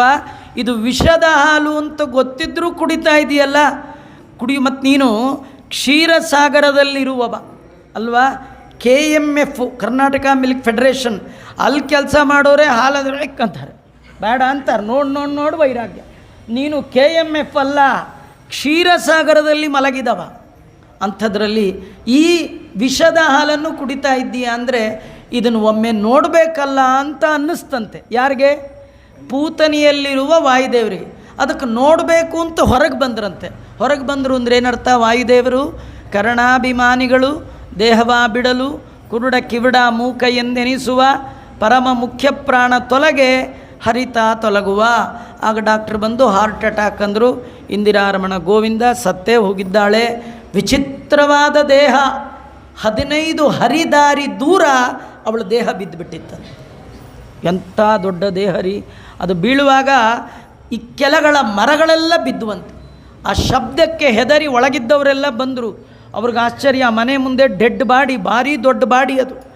ನೋಡಿದ್ರು, ಇದೇನಪ್ಪ ಮಗು ಎಲ್ಲಿ ಅಂತ ನೋಡಿದ್ರೆ ಅವಳ ಹೊಟ್ಟೆ ನ್ಯಾಷನಲ್ ಗ್ರೌಂಡ್ ಇದ್ದಾಗಿತ್ತು. ದೊಡ್ಡ ವಿಶಾಲವಾದ ಹೊಟ್ಟೆ. ಒಂದು 10-15 ಕ್ರಿಕೆಟ್ ಟೀಮ್ ಏಕಕಾಲದಲ್ಲಿ ಆಟ ಆಡಿದ್ರು ಇನ್ನೂ ಪ್ಲೇಸ್ ಉಳಿದಿರಬೇಕು. ಅಲ್ಲಿ ಅಕುತೋ ಭಯಂ, ಕೃಷ್ಣ ಆ ದೊಡ್ಡ ಹೊಟ್ಟೆಯಲ್ಲಿ ಉರಶಿ ಯಾವುದೇ ಭಯ ಇಲ್ಲದೆ ಭಗವಂತ ಆಡ್ತಿದ್ನಾನ್. ಆಗ ವೇಗವಾಗಿ ಒಂದು ಏಣಿ ತಂದು ಏಣಿನ ಹೊಟ್ಟೆಗೆ ಹಾಕಿ ಈ ಯಶೋಧ ಇವರೆಲ್ಲ ಮೇಲೆ ಹತ್ಕೊಂಡು ಹೋಗಿ ಪುಟ್ಟ ಕೃಷ್ಣ ಹಿಡ್ಕೊಂಬಂದರೆ ಕೃಷ್ಣ ಡಲ್ಲಾಗಿಬಿಟ್ಟಿದ್ದಂತೆ.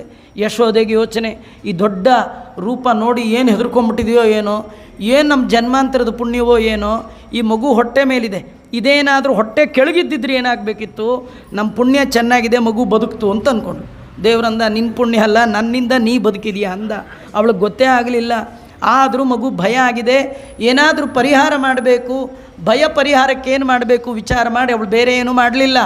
ಮಕ್ಕಳು ಭಯಗೊಂಡ್ರೆ ಏನು ಮಾಡಬೇಕು ಅಂತ ತಿಳಿಸುವ ಸಲುವಾಗಿ ವೇದವ್ಯಾಸ ದೇವರು ಈ ಅಧ್ಯಾಯದಲ್ಲಿ ಒಂದು ಅದ್ಭುತವಾದ ಕಥೆಯನ್ನು ಹೇಳ್ತಾರೆ. ಅವಳು ಸೀದಾ ಕೊಟ್ಟಿಗೆಗೆ ಹೋದ್ಲಂತೆ. ಹಸುವಿನ ಬಾಲವನ್ನು ತೆಗೆದು ಮಗುವಿಗೆ 3 ಬಾರಿ ನೀವಾಳಿಸಿದ್ಲಂತೆ. ಆದರೂ ಕೃಷ್ಣ ಯಾಕೋ ಡೆಲ್ಲಾಗೇ ಇದ್ದ. ಅವಳು ಅಂದ್ಕೊಂಡು ಏನು ಮಾಡ್ಲಪ್ಪ ಅಂಥೇಳಿ ಆ ಸಗಣಿ ತಂದು ಅವನ ಮೈಗೆಲ್ಲ ಹಚ್ಚಿದ್ಲಂತ. ಸುಮ್ಮನಿದ್ದಂತ ಹಚ್ಚು ಹೋಗುವಂತ. ಆಮೇಲೆ ಇನ್ನೂ ಡಲ್ಲಾಗೇ ಇದ್ದ. ಕಡೆ ಗಂಜಲ ತಂದು ಹುಯ್ದು ಇನ್ನೂ ಡಲ್ಲಾಗೇ ಇದ್ದ. ಆಮೇಲೆ ಅವಳು ತೊಡೆ ಮೇಲೆ ಹಾಕ್ಕೊಂಡು ಆ ಗಂಜಲಕ್ಕೆ ಗೋವಿನಿಂದ ಕಾಲಿನಿಂದ ಎದ್ದ ಮಣ್ಣು ತಂದು ಹಾಕ್ಕೊಂಡು ಚೆನ್ನಾಗಿ ಅಭಿಮಂತ್ರಣ ಮಾಡಿ ದೇವರ ಹೆಸರೇಳಿ ದೇವರಿಗೆ 12 ಕಡೆ ಊರ್ಧ್ವ ಪುಂಡ್ರ ಹಚ್ಚಿದ್ಲಂತ. ಅಭ್ಯಾದ ಜೊಂಗ್ರಿ ಮಣಿಮಾನ್ ತವ ಜನ್ಮ ತೋರು ಬಾಲರಕ್ಷಾಸ್ತೋತ್ರ ಅಂತ ಯಶೋದೆ ತನ್ನ ಮಗುವನ್ನು ತೊಡೆಯಲ್ಲಿ ಹಾಕ್ಕೊಂಡು ಕೃಷ್ಣನಿಗೆ 12 ಕಡೆಗಳಲ್ಲಿ ದ್ವಾದಶಾಂಗೇಶು 12 ಅಂಗಗಳಲ್ಲಿ ಆ ನಾಮವನ್ನು ಹಾಕಿದ್ದಾಳೆ. ಪುಟ್ಟ ಮಕ್ಕಳಿರುವಾಗ ತಾಯಂದರು ಮಕ್ಕಳನ್ನು ತೊಡೆ ಮೇಲೆ ಹಾಕ್ಕೊಂಡು ಅವುಗಳಿಗೆ ಗೋಪಿ ಚಂದನದ ನಾಮವನ್ನು ಹಣೆಗೆ ಹಾಕಬೇಕು. ನೀವು ಹಾಕಿದರೆ ಮುಂದೆ ಆ ಮಕ್ಕಳು ಯಾರಿಗೂ ನಾಮ ಹಾಕಲ್ಲ. ನೀವು ಹಾಕೋದು ಮರೆತು ಬಿಟ್ಟರೆ ಅವ್ರು ಹಾಕ್ಕೊಳ್ಳಲ್ಲ, ಉಳಿದವ್ರಿಗೆಲ್ಲ ನಾಮ ಹಾಕ್ತಿರ್ತಾರೆ.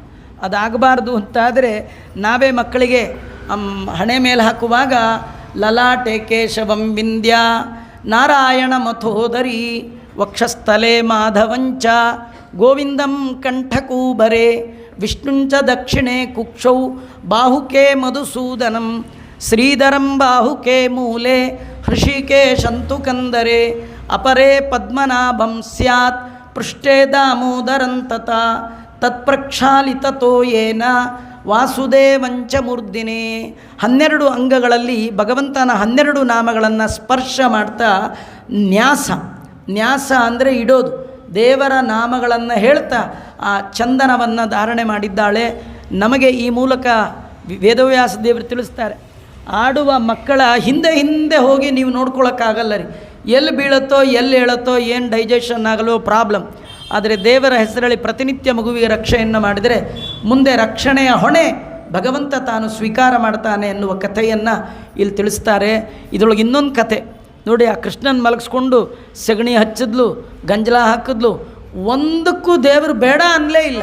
ಕೃಷ್ಣ ಹೇಳ್ತಾನೆ, ತಾಯಿ ಏನು ಮಾಡಿದ್ರೂ ಮಾಡಿಸ್ಕೊಳ್ಬೇಕು, ಅಂಥವ್ರಿಗೆ ನಾನು ಅನುಗ್ರಹ ಮಾಡ್ತೇನೆ. ಮಾತೃ ವಶ್ಯತಾಂಗತಃ ಕೃಷ್ಣ ಅನ್ಬೋದಿತ್ತು. ನನಗೇನು ಭಯ ಇಲ್ಲಮ್ಮ, ನೀವು ಸುಮ್ಮನೆ ಯಾಕೆ ಇವೆಲ್ಲ ಹಚ್ತೀಯ ಅನ್ಬೇಕು ಬೇಡ, ಏನು ಅನ್ನಲಿಲ್ಲ. ಅಂದರೆ ಕೃಷ್ಣ ಅಗರ ಸಗಣಿ ಹಚ್ಚಿಸ್ಕೊಂಡ ಅಂದರೆ ಅಲ್ಲರಿ, ಅದು ತಾತ್ಪರ್ಯ ಅಲ್ಲ. ಮತ್ತೇನು ತಾತ್ಪರ್ಯ ಅಂದರೆ ಸಗಣಿಯಲ್ಲಿ ಮಹಾಲಕ್ಷ್ಮಿ, ಗಂಜಲದಲ್ಲಿ ಮಹಾಲಕ್ಷ್ಮಿ ಅವನ ಮೈಯನ್ನು ಪರಿಪೂರ್ಣವಾಗಿ ಎಡಬಿಡದೆ ಆಲಿಂಗನ ಮಾಡಿಕೊಂಡಿರ್ತಾಳಾದ ಕಾರಣ ಆ ಮಹಾಲಕ್ಷ್ಮಿಯನ್ನು ದೇವರು ಧಾರಣೆ ಮಾಡಿದ ಅಂತ ನಾವು ಹೀಗೆ ತಿಳ್ಕೊಳ್ಬೇಕು. ನಮ್ಮ ದೇಹ, ನಮ್ಮ ಮೈ, ನಮ್ಮ ಮನಸ್ಸು, ನಮ್ಮ ಮಾತು ಪವಿತ್ರ ಆಗಬೇಕಾದ್ರೆ ಗೋಮಯದಿಂದ ಮಾಡುವಂತಹ ಗವ್ಯದಿಂದ ಮಾಡುವ ಪಂಚಗವ್ಯ ನಮ್ಮ ಶುದ್ಧಿಗೆ ಕಾರಣ ಅಂತೆಲ್ಲ ಆ ಸಂದರ್ಭದಲ್ಲಿ ತಿಳಿಸ್ಕೊಡ್ತಾ ಇದ್ದಾರೆ. ಆಮೇಲೆ ನಂದಗೋಪ ಬಂದು ಹೆಂಡ್ತಿಗೆ ಬೈದ, ಅಲ್ಲ ಮಗುನ ಎಲ್ಲಂದ್ರಲ್ಲಿ ಬಿಟ್ಬಿಡ್ತೀಯ, ಮಗುನ ಸರಿಯಾಗಿ ನೋಡ್ಕೋಬೇಕು ಅಂತ. ಹಾಗೆ ಆಗಲಿ ಅಂತ ಮಗುನ ತೊಡೆ ಮೇಲೆ ಹಾಕ್ಕೊಂಡು ಒಂದಿನ ತೂಗ್ತಾ ಇದ್ದಾಳೆ. ಹೀಗೆ ಕಾಲು ಹಾಕಿ ಹೀಗೆ ತೂಗ್ತಾ ಇದ್ಲು. ಸಾಮಾನ್ಯ ಮಕ್ಕಳನ್ನು ಮಲಗಿಸುವಾಗ ತೊಡೆ ಮೇಲೆ ಹಾಕ್ಕೊಂಡು ಹೀಗೆ ಮಾಡೋದು ಸಾಮಾನ್ಯ ಹೆಣ್ಣು ಮಕ್ಕಳು ಹಾಗೆ ಮಾಡ್ತಾರೆ. ಅವಳು ಹಾಗೆ ಮಾಡ್ತಿದ್ಲು. ದೇವರು ಅವಳನ್ನೇ ನೋಡ್ತಿದ್ದ.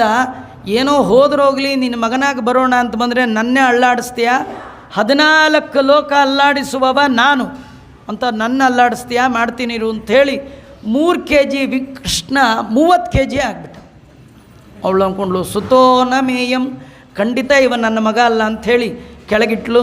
ಅಲ್ಲೇ ಒಬ್ಬ ದೈತ್ಯ ಇದ್ದ ತೃಣಾವರ್ತ, ಅವನು ಹೊತ್ಕೊಂಡೋದ. ಆ ತೃಣಾವರ್ತನನ್ನು ತೃಣೀಕರಿಸಿದ ಭಗವಂತ, ತೃಣೀಕೃತ ತೃಣಾವರ್ತ ಅವನು ಸಂಹಾರ ಮಾಡಿದ್ದಾನೆ. ಶಕಟಾಸುರ ಅಂತ ಬಂದ, ಅವನನ್ನು ಭಗವಂತ ಸಂಹಾರ ಮಾಡಿದ. ಇವರೆಲ್ಲರ ಸಂಹಾರಕ್ಕೆ ವಾದಿರಾಜರು ಅದ್ಭುತವಾದ ಕಾರಣ ಕೊಡ್ತಾರೆ. ತೃಣಾವರ್ತನನ್ನು ಯಾಕೆ ಸಂಹಾರ ಮಾಡಿದ ಅಂದರೆ ಅವನು ಬಿರುಗಾಳಿಯಂತೆ ಬಂದ. ಕೃಷ್ಣನನ್ನು ಪ್ರೀತಿಯಿಂದ ನೋಡುವವರ ಕಣ್ಣಿಗೆಲ್ಲ ಮಣ್ಣು ಹಾಕಿದ. ದೇವರನ್ನು ನೋಡುವವರ ಕಣ್ಣಿಗೆ ಮಣ್ಣು ಹಾಕಿದ್ದಕ್ಕೆ ಅವನನ್ನು ಸಂಹಾರ ಮಾಡಿದ. ನೀವು ದೇವರು ನೋಡೋರ್ಗೆ ಅಡ್ಡ ನಿಂತ್ಕೊಳ್ಳೋದು, ಕೆಲವರು ನಮಸ್ಕಾರ ಮಾಡ್ತಿದ್ರೆ ಅಡ್ಡ ನಿಂತ್ಕೊಂಡು ಫೋನ್ ಮಾಡೋದು, ಅದೆಲ್ಲ ಮಾಡಿದ್ರೆ ತೃಣಾವರ್ತನ ಗೋತ್ರದವರು ಅಂದ್ಕೊಂಬಿಡಿ ಅಷ್ಟೇ. ಇನ್ನೊಬ್ಬ ಶಕಟಾಸುರ ಅಂತ, ಅವನನ್ನು ದೇವರು ಯಾಕೆ ಕೊಂದ ಅಂದರೆ ಅವನು ಬಂಡಿಯ ರೂಪದಲ್ಲಿ ಬಂದಿದ್ದ. ಚಕ್ರ ದೇವರಂತಾನೆ, ಈ ಚಕ್ರ ಎಲ್ಲ ನನ್ನ ಭಕ್ತರ ಚಿಹ್ನೆ, ನನ್ನ ಭಕ್ತನಲ್ಲದ ನನ್ನ ದ್ವೇಷಿಯಾದ ನೀನು ನನ್ನನ್ನು ಮೋಸ ಮಾಡಲಿಕ್ಕೆ ಚಕ್ರ ಹಾಕ್ಕೊಂಡು ಬಂದರೆ ನಿನ್ನನ್ನು ಬಿಡೋಲ್ಲ. ಕೆಲವರು ಆರಾಧನೆ ಅಂತ ಹಾಕ್ಕೊಂಡು ಬಂದರೆ ಬಿಡಲ್ಲ. ನೀವು ಹೇಗಾದ್ರು ಡೈಲಿ ಬರೋ ಹಾಗೆ ಬನ್ನಿ, ಮೋಸ ಮಾಡಬೇಕು ಅಂತ ಬರಬಾರ್ದು. ದೇವರಿಗೆ ವೇಷದಿಂದ ಮೋಸ ಮಾಡ್ತೀನಿ ಅಂತ ಯಾರಾದರೂ ಬಂದರೆ ದೇವರಂತಾನೆ, ನೀವು ಯಾವುದೇ ವೇಷದಲ್ಲಿ ಬಂದರೂ ಒರ್ಜಿನಲಿ ನೀವು ಯಾರು ನಂಗೆ ಗೊತ್ತು ಅಂತ. ಆದ್ದರಿಂದ ನನ್ನ ಹತ್ರ ನಿಮ್ಮ ವೇಷ, ನಿಮ್ಮ ಭಾಷೆ ಇವೆಲ್ಲ ನಾನು ಮಖ ನೋಡಿ ಮಣೆ ಹಾಕಲ್ಲ, ಯೋಗ್ಯತೆಯನ್ನು ನೋಡಿ ಉದ್ಧಾರ ಮಾಡ್ತೇನೆ ಅನ್ನುವಂಥ ತೃಣಾವರ್ತನ ಸಂಹಾರ, ಶಕಟಾಸುರನ ಸಂಹಾರ ಭಗವಂತ ಮಾಡಿದ್ದಾನೆ. ಆ ತೃಣಾವರ್ತ ಶಕಟಾಸುರನ ಸಂಹಾರ ಆಯಿತು. ಅನೇಕ ಜನ ಎಲ್ಲರೂ ಕೂಡ ಕೃಷ್ಣನ ಜೊತೆಗೆ ಪುಟ್ಟ ಪುಟ್ಟ ಹುಡುಗರು ಆಡಲಿಕ್ಕೆ ಹೋಗ್ತಾ ಇದ್ದಾರೆ. ಒಮ್ಮೆ ಕೃಷ್ಣ ಪರಮಾತ್ಮ ತಾಯಿಯ ತೊಡೆ ಮೇಲೆ ಮಲಗಿ ಇನ್ನೊಮ್ಮೆ ಹಾಲು ಕುಡಿತಾ ಇದ್ದ. ಅವ್ನು ಡೈಲಿ ಹಾಲು ಕುಡಿಯೋ ಪ್ರೋಗ್ರಾಮಲ್ಲಿ ಇನ್ನೊಂದು ಸತಿ ಕುಡಿತಿರುವಾಗ ಒಂದು ಸತಿ ಆಕಳಿಸ್ಬಿಟ್ಟ. ಅವರ ಅಮ್ಮಂಗೆ ಖುಷಿ, ಅಂತೂ ಮಗು ಹೊಟ್ಟೆ ತುಂಬಿತು. ನೆಕ್ಸ್ಟ್ ಪ್ರೋಗ್ರಾಮ್ ಏನು? ನಿದ್ದೆ. ಅದ್ರ ಸಿಗ್ನಲ್ ಏನು? ಆಕಳಿಸ್ತು ಅಂತ ಪುಟ್ಟ ಬಾಯಿ, ಇಷ್ಟು ಬಾಯಿ ರೀ, ಪುಟ್ಟ ಬಾಯಿ ಹಿಂಗೆ ನೋಡ್ತಾಳೆ. ಆಶ್ಚರ್ಯ ಆಯಿತು. ಏನಾಯಿತು? ಅಲ್ಲಿ ಪೂರ ಬ್ರಹ್ಮಾಂಡವನ್ನೇ ಪುಟ್ಟ ಬಾಯಿಯಲ್ಲಿ ತೋರಿಸಿ ಭಗವಂತ ಅಮ್ಮನಿಗೆ ಹೇಳ್ತಾನಮ್ಮ, ನಾನು ಭೂಮಿಗೆ ಬಂದಿದ್ದೆ ಎಲ್ಲರಿಗೆ ನಾಲೆಡ್ಜ್ ಕೊಡಲಿಕ್ಕೆ, ಜ್ಞಾನ ಕೊಡಲಿಕ್ಕೆ. ಯಾರಿಗೆ ಬಂತೋ ಬಿಡ್ತೋ, ನಿನಗೇ ಬರದೇ ಇದ್ರೆ ಏನು ಮಾಡಲಿ? ನೀನು ನನ್ನ ಮಗ ಅನ್ಕೋಬೇಡ. ನೀನು ಕೊಡೋ ಹಾಲು ನನ್ನ ಹೊಟ್ಟೆಗೆ ಸಾಲಲ್ಲ, ಯಾಕೆಂದರೆ ನನ್ನ ಹೊಟ್ಟೆಲಿ ಏನೇನಿದೆ ನೋಡು ಅಂತ ಪುಟ್ಟ ಬಾಯಿ ಬಿಟ್ಟ. 14 ಲೋಕವನ್ನು ನೋಡ್ತಾ ಇದ್ದಾಳೆ. ಆ ಲೋಕದ ಒಳಗೆ ಭರತಖಂಡ ನೋಡಿದ್ದಾಳೆ. ಆ ಭರತಖಂಡ ಒಳಗೆ ಬಿಗ್ ಸಿಟಿ ಮಥುರಾಪಟ್ಟಣ ನೋಡಿದ್ಲು. ಅದ್ರಲ್ಲಿ ನಂದಗಾಂವ್ ತನ್ನ ಹಳ್ಳಿ ನೋಡಿದ್ಲು. ಹಳ್ಳಿ ಒಳಗೆ ಅನೇಕ ಮನೆ ಮಧ್ಯದಲ್ಲಿ ತನ್ನ ಮನೆ ಒಳಗೊಂದು ಕೃಷ್ಣನಿಗೊಂದು ಬಾಯಿ, ಅದ್ರೊಳಗೆ ಇನ್ನೊಂದು ಬ್ರಹ್ಮಾಂಡ, ನೋಡಿ ತಲೆ ಹಿಂಗೆ ತಿರುಗ್ಲಿಕ್ಕೆ ಶುರುವಾಯಿತು. ಸುತೋ ನ ಮೇಯಂ, ನನ್ನ ಮಗ ಅಲ್ಲ ಇವನು, ನಾರಾಯಣ ಅಂತ ಕೈ ಮುಗಿದ್ಲು. ಆ ಪುಟ್ಟ ಬಾಯಿ ಕ್ಲೋಸ್ ಅಂದ್ಬಿಟ್ಟ, ಮುಗಿತೇ ಹೋಯ್ತು. ಆ ಪುಟ್ಟ ತುಟಿ ನೋಡು ಅಂದ್ಕೊಂಡ್ಲು, ಅಯ್ಯೋ ನನ್ನ ಮಗನೇ ಇವನಂತೂ ಮತ್ತೆ ಎತ್ಕೊಂಡು ಅವನಿಗೆ ಮುತ್ತು ಕೊಟ್ಟಿದ್ದಾಳೆ. ಹೀಗೆ ಅನೇಕ ಬಾರಿ ಭಗವಂತ ಮಾಡ್ತಾ ಇರುವಾಗ ಗರ್ಗಾಚಾರ್ಯರು ಬಂದು ಮಗುವಿಗೆ ನಾಮಕರಣವನ್ನು ಮಾಡಿದ್ದಾರೆ. ಒಬ್ಬನಿಗೆ ರಾಮ, ಎಲ್ಲರನ್ನ ರಮಿಸುವವನಾದ ಕಾರಣ, ಬಲ ಆಧಿಕ್ಯವುಳ್ಳವನಾದ ಕಾರಣ ಇವನಿಗೆ ರಾಮ, ಬಲರಾಮ ಅಂತ ಹೆಸರು. ಎರಡನೇವನಿಗೆ ಕೃಷ್ಣ. ಅಂದರೆ ಭೂಮಿ, ನಾ ಅಂದರೆ ಸುಖ, ಭೂಮಿಗೆ ಭಾರ ಕಳೆದು ಸಂತೋಷವನ್ನು ಕೊಡಲಿಕ್ಕೆ ಬಂದ ಕಾರಣ ಇವನಿಗೆ ಕೃಷ್ಣ. ಕಪ್ಪು ಇದ್ದ ಕಾರಣ ಅವನಿಗೆ ಕೃಷ್ಣ ಪಕ್ಷದಲ್ಲಿ ಹುಟ್ಟಿದ ಕಾರಣ ಕೃಷ್ಣ. ಎಲ್ಲರ ಮನಸ್ಸರಣ ಅವನಿಗೆ ಕೃಷ್ಣ. ಹೀಗೆ ಅನೇಕ ರೀತಿಯಿಂದ ಅವನಿಗೆ ಕೃಷ್ಣ ಅಂತ ಕರೆದಿದ್ದಾರೆ. ಅವನಿಗೆ ನಾಮಕರಣ ಬೇಕಿರಲಿಲ್ಲ ರೀ. ಯಾರೋ ಕೇಳಿದ್ರು ಕೃಷ್ಣಂಗೆ, ನಿಂಗೆ ಬೇಕಾದಷ್ಟು ವಿಶ್ವಾಯ ನಮಃ, ವಿಷ್ಣುವೇ ನಮಃ, ವಷಟ್ಕಾರಾಯ ನಮಃ, ಇದೆಲ್ಲ ನಿಂದೇ ನೇಮ್, ಇದೇನು ಸ್ಪೆಷಲ್ಲು ಕೃಷ್ಣ ಅಂದ. ಅದೆಲ್ಲ ಓಲ್ಡು. ಈಗ ನಾನು ಅವ್ರಿವ್ರ ಮನೆಗೆ ಹೋಗಿ ಹಾಲು ಮೊಸರು ಬೆಣ್ಣೆ ಎಲ್ಲ ಕದ್ದು ಬಂದಾಗ ನಮ್ಮಮ್ಮ ಯಾರು ಕದ್ದಿದ್ದು ಅಂತ ಕೇಳಿದ್ರೆ ಹೇಳಲಿಕ್ಕೆ ಒಂದು ಹೆಸರು ಬೇಕಲ್ಲ, ರಿಜಿಸ್ಟ್ರ್ ಮಾಡಲಿಕ್ಕೆ. ಅದಕ್ಕೆ ನಾಮಕರಣ ಮಾಡಿಸ್ಕೊಂಡೆ ಅಂದ. ಅವನಿಗೊಂದು ನಾಮಕರಣ ಆಯಿತು ಕೃಷ್ಣನಿಗೆ. ಅಲ್ಲಿಂದ ಕೃಷ್ಣ ಪರಮಾತ್ಮ ಅನೇಕ ಮಕ್ಕಳ ಜೊತೆ ಆಟಕ್ಕೆ ಹೋಗ್ತಾ ಇದ್ದಾನೆ. ಹೋದಾಗ ಒಂದಿನ ಏನಾಯಿತು, ಮಣ್ಣು ತಿಂದ್ಬಿಟ್ಟ. ಎಲ್ಲ ನೋಡುವ ಹಾಗೆ ಮಣ್ಣು ತಿಂದ. ಎಲ್ಲ ಬಂದ ಅಮ್ಮನ ಹತ್ರ ಕೃಷ್ಣ ಅನೇಕ ಬಾರಿ ಮಣ್ಣು ತಿಂದ. ಅದರಲ್ಲಿ ಒಂದು ಸತಿ ಮಣ್ಣು ತಿಂದಾಗ ಎಲ್ಲ ಬಂದು ಕಂಪ್ಲೇಂಟ್ ಹೇಳಿದ್ರು. ಕೃಷ್ಣನಿಗೆ ಅವರಮ್ಮ ಕೇಳಿದ್ಲು, ಏನೋ ಮಣ್ಣು ತಿಂದಿ ಅಂತೆ. ಕೃಷ್ಣ ಅಂದ ನಾಹಂ ಭಕ್ಷಿತವಾನಂಬ, ಅಮ್ಮ ನಾ ಮಣ್ಣು ತಿಂದಿಲ್ಲ. ಅಲ್ಲ ಅವರೆಲ್ಲ ಸರ್ವೇ ಮಿಥ್ಯಾಭಿಷಮ್, ಎಲ್ಲ ಸುಳ್ಳು ಹೇಳ್ತಾರೆ, ಸುಳ್ಳು ಬುರುಕರು ಅಂತ ಅಂದ. ಅಲ್ಲೋ ಎಲ್ಲ ಹೇಳೋದಲ್ಲೋ, ನಿಮ್ಮಣ್ಣನೇ ಹೇಳಿದ್ದಾನೆ ಅಂದರು. ಆಗ ಕೃಷ್ಣ ನಮ್ಮಣ್ಣ ಹೇಳಿದ್ನೆ, ಅಯ್ಯೋ ಬಿಡು ಬಾಯಿಲಿ, ನಮ್ಮಣ್ಣ ನೋಡು ಯಾರನ್ನಾರು ನಂಬು, ನಮ್ಮಣ್ಣನ ಮಾತ್ರ ನಂಬೇಡ ಅಂದ. ಅವ್ರ ಅಮ್ಮಂಗೆ ಏನೋ ಅಣ್ಣನ ಬಗ್ಗೆ ಹೀಗೆ ಹೇಳ್ತಾರೇನೋ, ನಿಂಗೆ ಗೊತ್ತಿಲ್ಲಮ್ಮ ಅಣ್ಣನ ವಿಷಯ ನಿನಗೆ ಗೊತ್ತಿಲ್ಲ, ಏನು ಬಗ್ಗು ಹೇಳ್ತೀನಿ ಇಂದ. ಎತ್ತರದಲ್ಲಿ ನಿಂತವರಿಗೆ ದೇವರ ಮಾತು ಅರ್ಥ ಆಗಲ್ಲ, ಬಗ್ಗಿದವರಿಗೆ ಮಾತ್ರ, ಬಾಗುವವರಿಗೆ ಮಾತ್ರ ಭಗವಂತನ ಮಾತು ಅರ್ಥ ಆಗುತ್ತೆ ಅಂತ ಹೆತ್ತ ಅಮ್ಮನನ್ನೇ ಬಗ್ಗಿಸಿದವ ನಮ್ಮನ್ನು ಬಿಡ್ತಾನ, ಬಗ್ಗಿಸ್ದ. ಏನೋ ಹೇಳ್ತಾನೆ ಅಂತ ಪುಟ್ಟ ಕೃಷ್ಣನ ಹತ್ರ ಕಿವಿ ಹೀಗಿಟ್ರೆ ಕಿವಿಲಿ ಹೇಳ್ತಾನೆ, ಅಮ್ಮ ನಮ್ಮಣ್ಣ ಇದ್ದಾನೆ, ಅವನಿಗೆ 2 ನಾಲಿಗೆ ಅಂದ್ಬಿಟ್ಟ. ಇವನು ಹೇಳಿದ್ದೇನು, ಅವನು ಸಾಮಾನ್ಯ ಅಲ್ಲ, ಮುಂದೆ ಬರುತ್ತೆ ನಾಗಪಂಚಮಿ, ಅವನು ಅಂತ ಅವನು ಹೇಳಿದ್ದು. ಆಯಮ್ಮ ಏನು ಅಂದ್ಕೊಂಡ್ಳು, 2 ನಾಲಿಗೆ, ನನ್ನ ಹತ್ರ ಒಂದು ನಿನ್ನ ಹತ್ರ ಒಂದು ಅಂತ ತಿಳ್ಕೊಂಡ್ಳು. ಒಟ್ಟು 2 ನಿಜವೇ, 2 ನಾಲಿಗೆನೂ ಹೌದು, ಶೇಷದೇವರು ಹೌದು, ಗೌಪ್ಯವಾಗಿ ತಿಳಿಸಿದ್ದಾನೆ. ಇನ್ನೊಮ್ಮೆ ಎಲ್ಲರ ಮನೆಗೆ ಹೋಗಿ ಬೇಕಷ್ಟು ಕದ್ದಾಗಲೂ ಕೂಡ ಅವರು ಕದ್ದದ್ದನ್ನೆಲ್ಲ ನೋಡಿ ಆ ತಾಯಿ ಹತ್ರ ಬಂದು ಕಂಪ್ಲೇಂಟ್ ಮಾಡ್ತಾನೆ.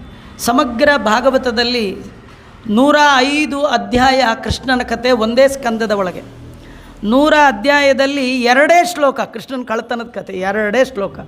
ಈ 2 ಶ್ಲೋಕವನ್ನು ಆಧಾರವಾಗಿಟ್ಕೊಂಡು ವಾದಿರಾಜಗುರು ಸಾರ್ವಭೌಮರು 1000 ಶ್ಲೋಕಗಳಲ್ಲಿ ಭಗವಂತನ ಚೇಷ್ಟೆಯನ್ನು ವರ್ಣನೆ ಮಾಡಿದ್ದಾರೆ. ಅಂದರೆ ವೇದವ್ಯಾಸದೇವರ ಒಂದು ವಾಕ್ಯ ಹೇಗೆ ಕಲ್ಪವೃಕ್ಷದಂತೆ ವಾದಿರಾಜರಿಗೆ ಕಂಡಿರಬೇಡ. ಅವ್ರು ಹೇಳ್ತಾ ಇದ್ದಾರೆ, ಕೃಷ್ಣ ತುಂಬ ಜನದ ಮನೆಗೆ ಹೋಗಿ ಹಾಲು ಮೊಸರು ಬೆಣ್ಣೆ ಕದ್ದ, ಹೇಗೆ ಕದ್ದ ಇತ್ಯಾದಿಗಳನ್ನೆಲ್ಲ ಅವರು ಯಾರ್ಯಾರ ಮನೇಲಿ ಹೇಗೆ ಕದ್ದಿದ್ದ ಅವರೆಲ್ಲ ಕಂಪ್ಲೇಂಟ್ ಹೇಳಿದ್ರು. ಆ ಕಂಪ್ಲೇಂಟಲ್ಲಿ ಒಬ್ಬಳು ಬಂದು ಹೇಳಿದ್ಲು, ನಮ್ಮ ಮನೇಲಿ ಕೃಷ್ಣ ಎಲ್ಲ ಹಾಲು ಕುಡಿದು ಬಿಡ್ತಾನೋ ಅಂಥೇಳಿ ಅಗ್ಗಿಷ್ಟಿಗೆ ಮೇಲೆ ಇಟ್ಟಿದ್ದೆ, ಅಗ್ಗಿಷ್ಟಿಗೆ ಮೇಲಿಂದ ಹಾಗೆ ಬಿಸಿ ಬಿಸಿಯಾಗಿ ಕುಡಿದು ಹೋಗ್ಬಿಟ್ಟ. ನಿನ್ನ ಮಗನ ಹೊಟ್ಟೆ ಒಳಗೆ ಏನಾದ್ರು ಜಲರಾಶಿ ಇದೆಯಾ? ಇದೆ ಅಂದ್ಲು. ಕುಕ್ಷೌತು ಸಾಗರ ಸರ್ವೇ, 7 ಸಾಗರ ದೇವರ ಹೊಟ್ಟೆಯಲ್ಲಿರುವಾಗ ಒಂದು ಹಾಲು ಏನು ಮಾಡತ್ರಿ? ಇನ್ಯಾವಳು ಒಬ್ಳು ಹೇಳಿದ್ಲು, ಅಲ್ಲಮ್ಮ ಹಾಲು ಕುಡಿಲಿ ನಿನ್ನ ಮಗ, ನಮ್ಮ ಮನೇಲಿ ಮಾತ್ರ ಕುಡ್ದ ಅಂದ್ಕೊಂಡ್ರೆ ಹಿಂದಿನ ಮನೇಲೂ ಕುಡ್ದ, ಪಕ್ಕದ ಮನೇಲೂ ಕುಡ್ದ, ಈ ಸಾಲಲ್ಲಿರೋ ಎಲ್ಲರ ಮನೆ ಹಾಲು ಕುಡಿತಾನಲ್ಲ, ಅವನು ಹೊಟ್ಟೆಯಲ್ಲಿ ಏನು ಭೂತ ಗೀತ ಇದೆಯೋ ಹೇಗೆ? ಈ ಕೆಲವು 2-2, 3-3 ಬಕೆಟ್ ಅನ್ನ ತಿಂದರೆ ಏನಂತಾರೆ, ಏನೋ ಪಿಶಾಚಿ ಸೇರ್ಕೊಂಡ್ಬೇಕಾ? ಆದ್ದರಿಂದ ನಿನ್ನ ಮಗನ ಹೊಟ್ಟೆ ಒಳಗೆ ಯಾವುದೋ ಒಂದು ದೊಡ್ಡ ಭೂತ ಇರಬೇಕು ಅಂದರೆ ಇದೇ ರೀ. ಯಾವ ಭೂತ ಯಾಕ್ರಿ? ಅವನೇ ದೊಡ್ಡ ಭೂತ. ಏಕೋ ವಿಷ್ಣು ಮಹದ್ಭೂತಂ.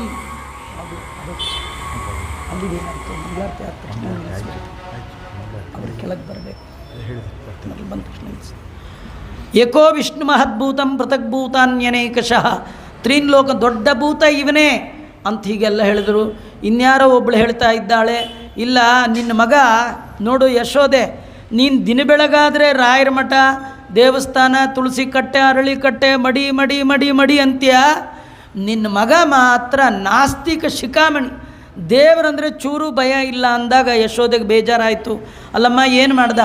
ಅಲ್ಲ ನಮ್ಮ ಮನೆಗೆ ಬಂದಿದ್ದ ನಿನ್ನ ಮಗ, ನಾನು ಹೇಳಿದೆ ಇವತ್ತು ನಮ್ಮ ಮನೇಲಿ ದೇವ್ರ ಪೂಜೆ ಇದೆ, ಇದೆಲ್ಲ ದೇವ್ರ ನೈವೇದ್ಯಕ್ಕೆ ಇಟ್ಟಿದ್ದೀನಿ, ಗಣಪತಿ ಹಬ್ಬ ಅಂತ ಹೇಳಿದ್ರು ಕೂಡ ಕೇಳದೆ ದೂರದಿಂದ ಗಣಪತಿಗೆ ನಮಸ್ಕಾರ ಮಾಡ್ತೀನಿ ಅಂತ ಬಂದವ ಸೀದಾ ಒಳಗೆ ಬಂದ. ಎಡಗೈಲಿ ಮಂಟಪದೊಳಗಿದ್ದ ಗಣಪತಿನ ತೆಗೆದು ಪಕ್ಕಕ್ಕಿಟ್ಟು ಒಳಗೆ ತಾನೇ ಕೂತು ನಿನ್ನ ಗಣಪತಿ ನಾನೇ, ಎಲ್ಲ ನಾನೇ ಅಂಥೇಳಿ ಇಟ್ಟಿದ್ದೆಲ್ಲ ತಿಂದು ಹಾಕ್ಬಿಟ್ಟ. ನಾನು ಮೊದಲೇ ಹೇಳಿದೆ, ನೀವು ಒಳಗೆ ಬರಬೇಡ, ನೀವು ನಮ್ಮ ಜಾತಿ ಅಲ್ಲ, ನಾವು ಬ್ರಾಹ್ಮಣರು, ನೀವು ದನ ಕಾಯೋ ಗೊಲ್ಲರು, ಗೋಪಾಲಕ, ನೀವು ಒಳಗೆ ಬಂದು ಎಲ್ಲ ಮೈಲಿಗೆ ಮಾಡಿಬಿಡ್ತೀಯೋ, ಬೇಡ ಅಂದ್ರೆ ಇಲ್ಲ, ನಾನು ಪಂಚಗಿಂಚ ಎಲ್ಲ ಮುದುರ್ಕೊಂಡು ದೂರದಿಂದ 21 ಗಣಪತಿ ನೋಡಬೇಕು ಅಂದ್ಕೊಂಡಿದ್ದೀನಿ, ಮಂತ್ರಾಕ್ಷತೆ ಹಾಕ್ತೀನಿ ಇಂದು ಬಂದ ಕಣೆ ನಿನ್ನ ಮಗ. ಸೀದಾ ಮಂಟಪದೊಳಗಿರೋ ಗಣಪತಿನ ಎಡಗೈಲಿ ತೆಗೆದು ಪಕ್ಕಕ್ಕಿಟ್ಟು ಒಳಗೆ ತಾನು ಕೂಟು ಎಲ್ಲ ಕಡುಬು ಎಲ್ಲ ಚಕ್ಲಿ ಎಲ್ಲ ತಿನ್ಕೊಂಡೋದ. ನಿನ್ನ ಮಗ ದೇವ ಭಕ್ತ ಅಲ್ಲ. ಅವ್ರಮ್ಮಂಗೆ ಭಾರಿ ಸಿಟ್ಟು ಬಂತ್ರಿ, ಯಾವುದಕ್ಕೂ ಕೇಳಿರಲಿಲ್ಲ. ಮಗನ ಕರೆದು ಕೇಳಿದ್ಲು, ಕೃಷ್ಣ ಹೌದೇನೋ, ನೀ ದೇವರಿಗಿಟ್ಟಿದ್ದು ತಿಂದ್ಯಾ, ದೇವ್ರದ್ದು ತಿಂದ್ಯಾ? ಕೃಷ್ಣ ಅಂದ, ಅಮ್ಮ ಅವಳು ಘಟವಾಣಿ ಜಗಳ ಗಂಟಿ, ಅವಳ ಮಾತು ಕೇಳ್ತೀಯಲ್ಲ ನೀನು, ನಿನ್ನ ಮಗ ನಾನು ದೇವ್ರದ್ದು ತಿಂತೀನ ಅಂದ. ತಿಂದೆ ಅಂದರೆ ನಿನಗೆ ಸರಿಯಾಗಿ ಮಗನ ಬೆಳೆಸಲಿಲ್ಲ ಅಂತ ಒಂದರ್ಥ. ನೀನು ಹೇಳಿದ್ದೆ ಅಲ್ಲ ದೇವ್ರದ್ದು ತಿಂದರೆ ಕಣ್ಣು ಹೋಗುತ್ತೆ ಅಂತ ಹೇಳಿದ್ಯಲ್ಲ, ನೋಡಿ ನನ್ನ ಕಣ್ಣು ಹೇಗಿದೆ ಅಂತ ಊರಗಲ ಕಣ್ಣು ಮಾಡಿ ತೋರಿಸ್ತಿದ್ದ, ತಿಂದಿಲ್ಲ ಅಂತ. ಇನ್ನೊಬ್ಳು ಹೇಳಿದ್ದಕ್ಕೆ ಅವನಿಗೆ ಉತ್ತರ ಕೊಟ್ಟ, ಅಮ್ಮ ಅವಳು ಸುಳ್ಳು ಹೇಳ್ತಾಳೆ, ಎಲ್ಲರ ಮನೆ ಹಾಲು ನಾನು ಹ್ಯಾಕೆ ಕುಡಿಲಿ, ನನ್ನ ಹೊಟ್ಟೆ ನೋಡು ಇಷ್ಟೇ ಪುಟ್ಟ ಹೊಟ್ಟೆ ರೀ. ಅವಳಿಗೂ ಆಶ್ಚರ್ಯ ಆಗೋದು, ಎಲ್ಲ ಕಂಪ್ಲೇಂಟ್ ಕೇಳಿ ಅವಳಿಗೂ ಸಿಟ್ಟಿಗೆದ್ದು ದೂರು ಮಾಡುವರೇನೆ ರಂಗಯ್ಯನ. ಬೆಳಗ್ಗೆ ಎದ್ದು ಕೆಲಸ ಇಲ್ಲ, ಅದಕ್ಕೆ ಸಾಫ್ಟ್ವೇರ್ಗಾರಿದ್ರೆ ಚೆನ್ನಾಗಿರ್ತಿತ್ತು. ಕೆಲಸ ಇಲ್ಲ, ಬೊಗಸಿಲ್ಲ. ಬೆಳಗಾಗೆದ್ದು ಕೃಷ್ಣನ ಕಂಪ್ಲೇಂಟ್ ಹೇಳೋದೇ ಕೆಲಸ, ನಿಮಗೆ ನಡೀರಿ ಅಂತ ಬೈದು ಕಳಿಸೋಳಂತೆ. ಕೃಷ್ಣನ ಆಮೇಲೆ ಕೇಳೋಳಂತೆ, ಕೃಷ್ಣ ಒಂದು ಸ್ವಲ್ಪ ನಿಜ ಹೇಳು, ಅವ್ರ ಮನೆ ಹಾಲು ಕುಡ್ದ್ಯಾ ಇಲ್ವಾ ಅಂತ. ಕೃಷ್ಣ ಹೇಳ್ತಿದ್ದಂತೆ, ಅಮ್ಮ ಬಾಯಿಲಿ ನೋಡು, ನನಗೆ ಹಾಲು ಕಂಡ್ರೆ ಆಗಲ್ಲ. ಯಾಕಂದರೆ ನೀ ಬೆಳಗ್ಗೆ ಕೊಟ್ಟ ಹಾಲೇ ಅರ್ಧ ಕುಡ್ದಿದ್ದೀನಿ ಅಂತ ಬೇಕು ಅಂತ ಅಮ್ಮ ಹಾಲು ಕೊಟ್ಟರೆ ಅರ್ಧ ಕುಡಿದು ಅರ್ಧ ಉಳಿಸಿ ಬಾಗಿಲಿಂದ ಇಟ್ಟು ಹೋಗಿರ್ತಿದ್ದಂತೆ. ಬೇಕಂತ ಅಮ್ಮಂಗೆ ತೋರ್ಸೋಕ್ಕೆ ಒಂದು ಸಾಕ್ಷಿ ಇರಲಿ ಅಂತ ಕೆಲವರು ಸಾಕ್ಷಿ ರೆಡಿ ಮಾಡಿಕೊಂಡೇ ಹೋಗ್ಬಿಡ್ತಾರೆ. ಅದ್ರಲ್ಲಿ ನಂಬರ್ 1 ಕಳ್ಳ ಶ್ರೀಕೃಷ್ಣ. ನಾರಾಯಣೋ ನಾಮ ನರೋ ನರಾಣಾಂ ಪ್ರಸಿದ್ಧ ಚೋರ ಕಥಿತ ಪೃಥಿವ್ಯಾಂ. ಜಗತ್ತಿನಲ್ಲಿ ಇವನಷ್ಟು ದೊಡ್ಡ ಕಳ್ಳ ಯಾರಿಲ್ಲಂತ. ಅಂತ ಕೃಷ್ಣ ಬಾಗಿಲು ಸಂಧಿಯಲ್ಲಿ ಉಳಿಸಿದ ಅರ್ಧ ಹಾಲನ್ನು ತೋರಿಸಿ ನಾ ಹಾಲು ಕೊಡೋದಿಲ್ಲ ಅಂತಿದ್ದ.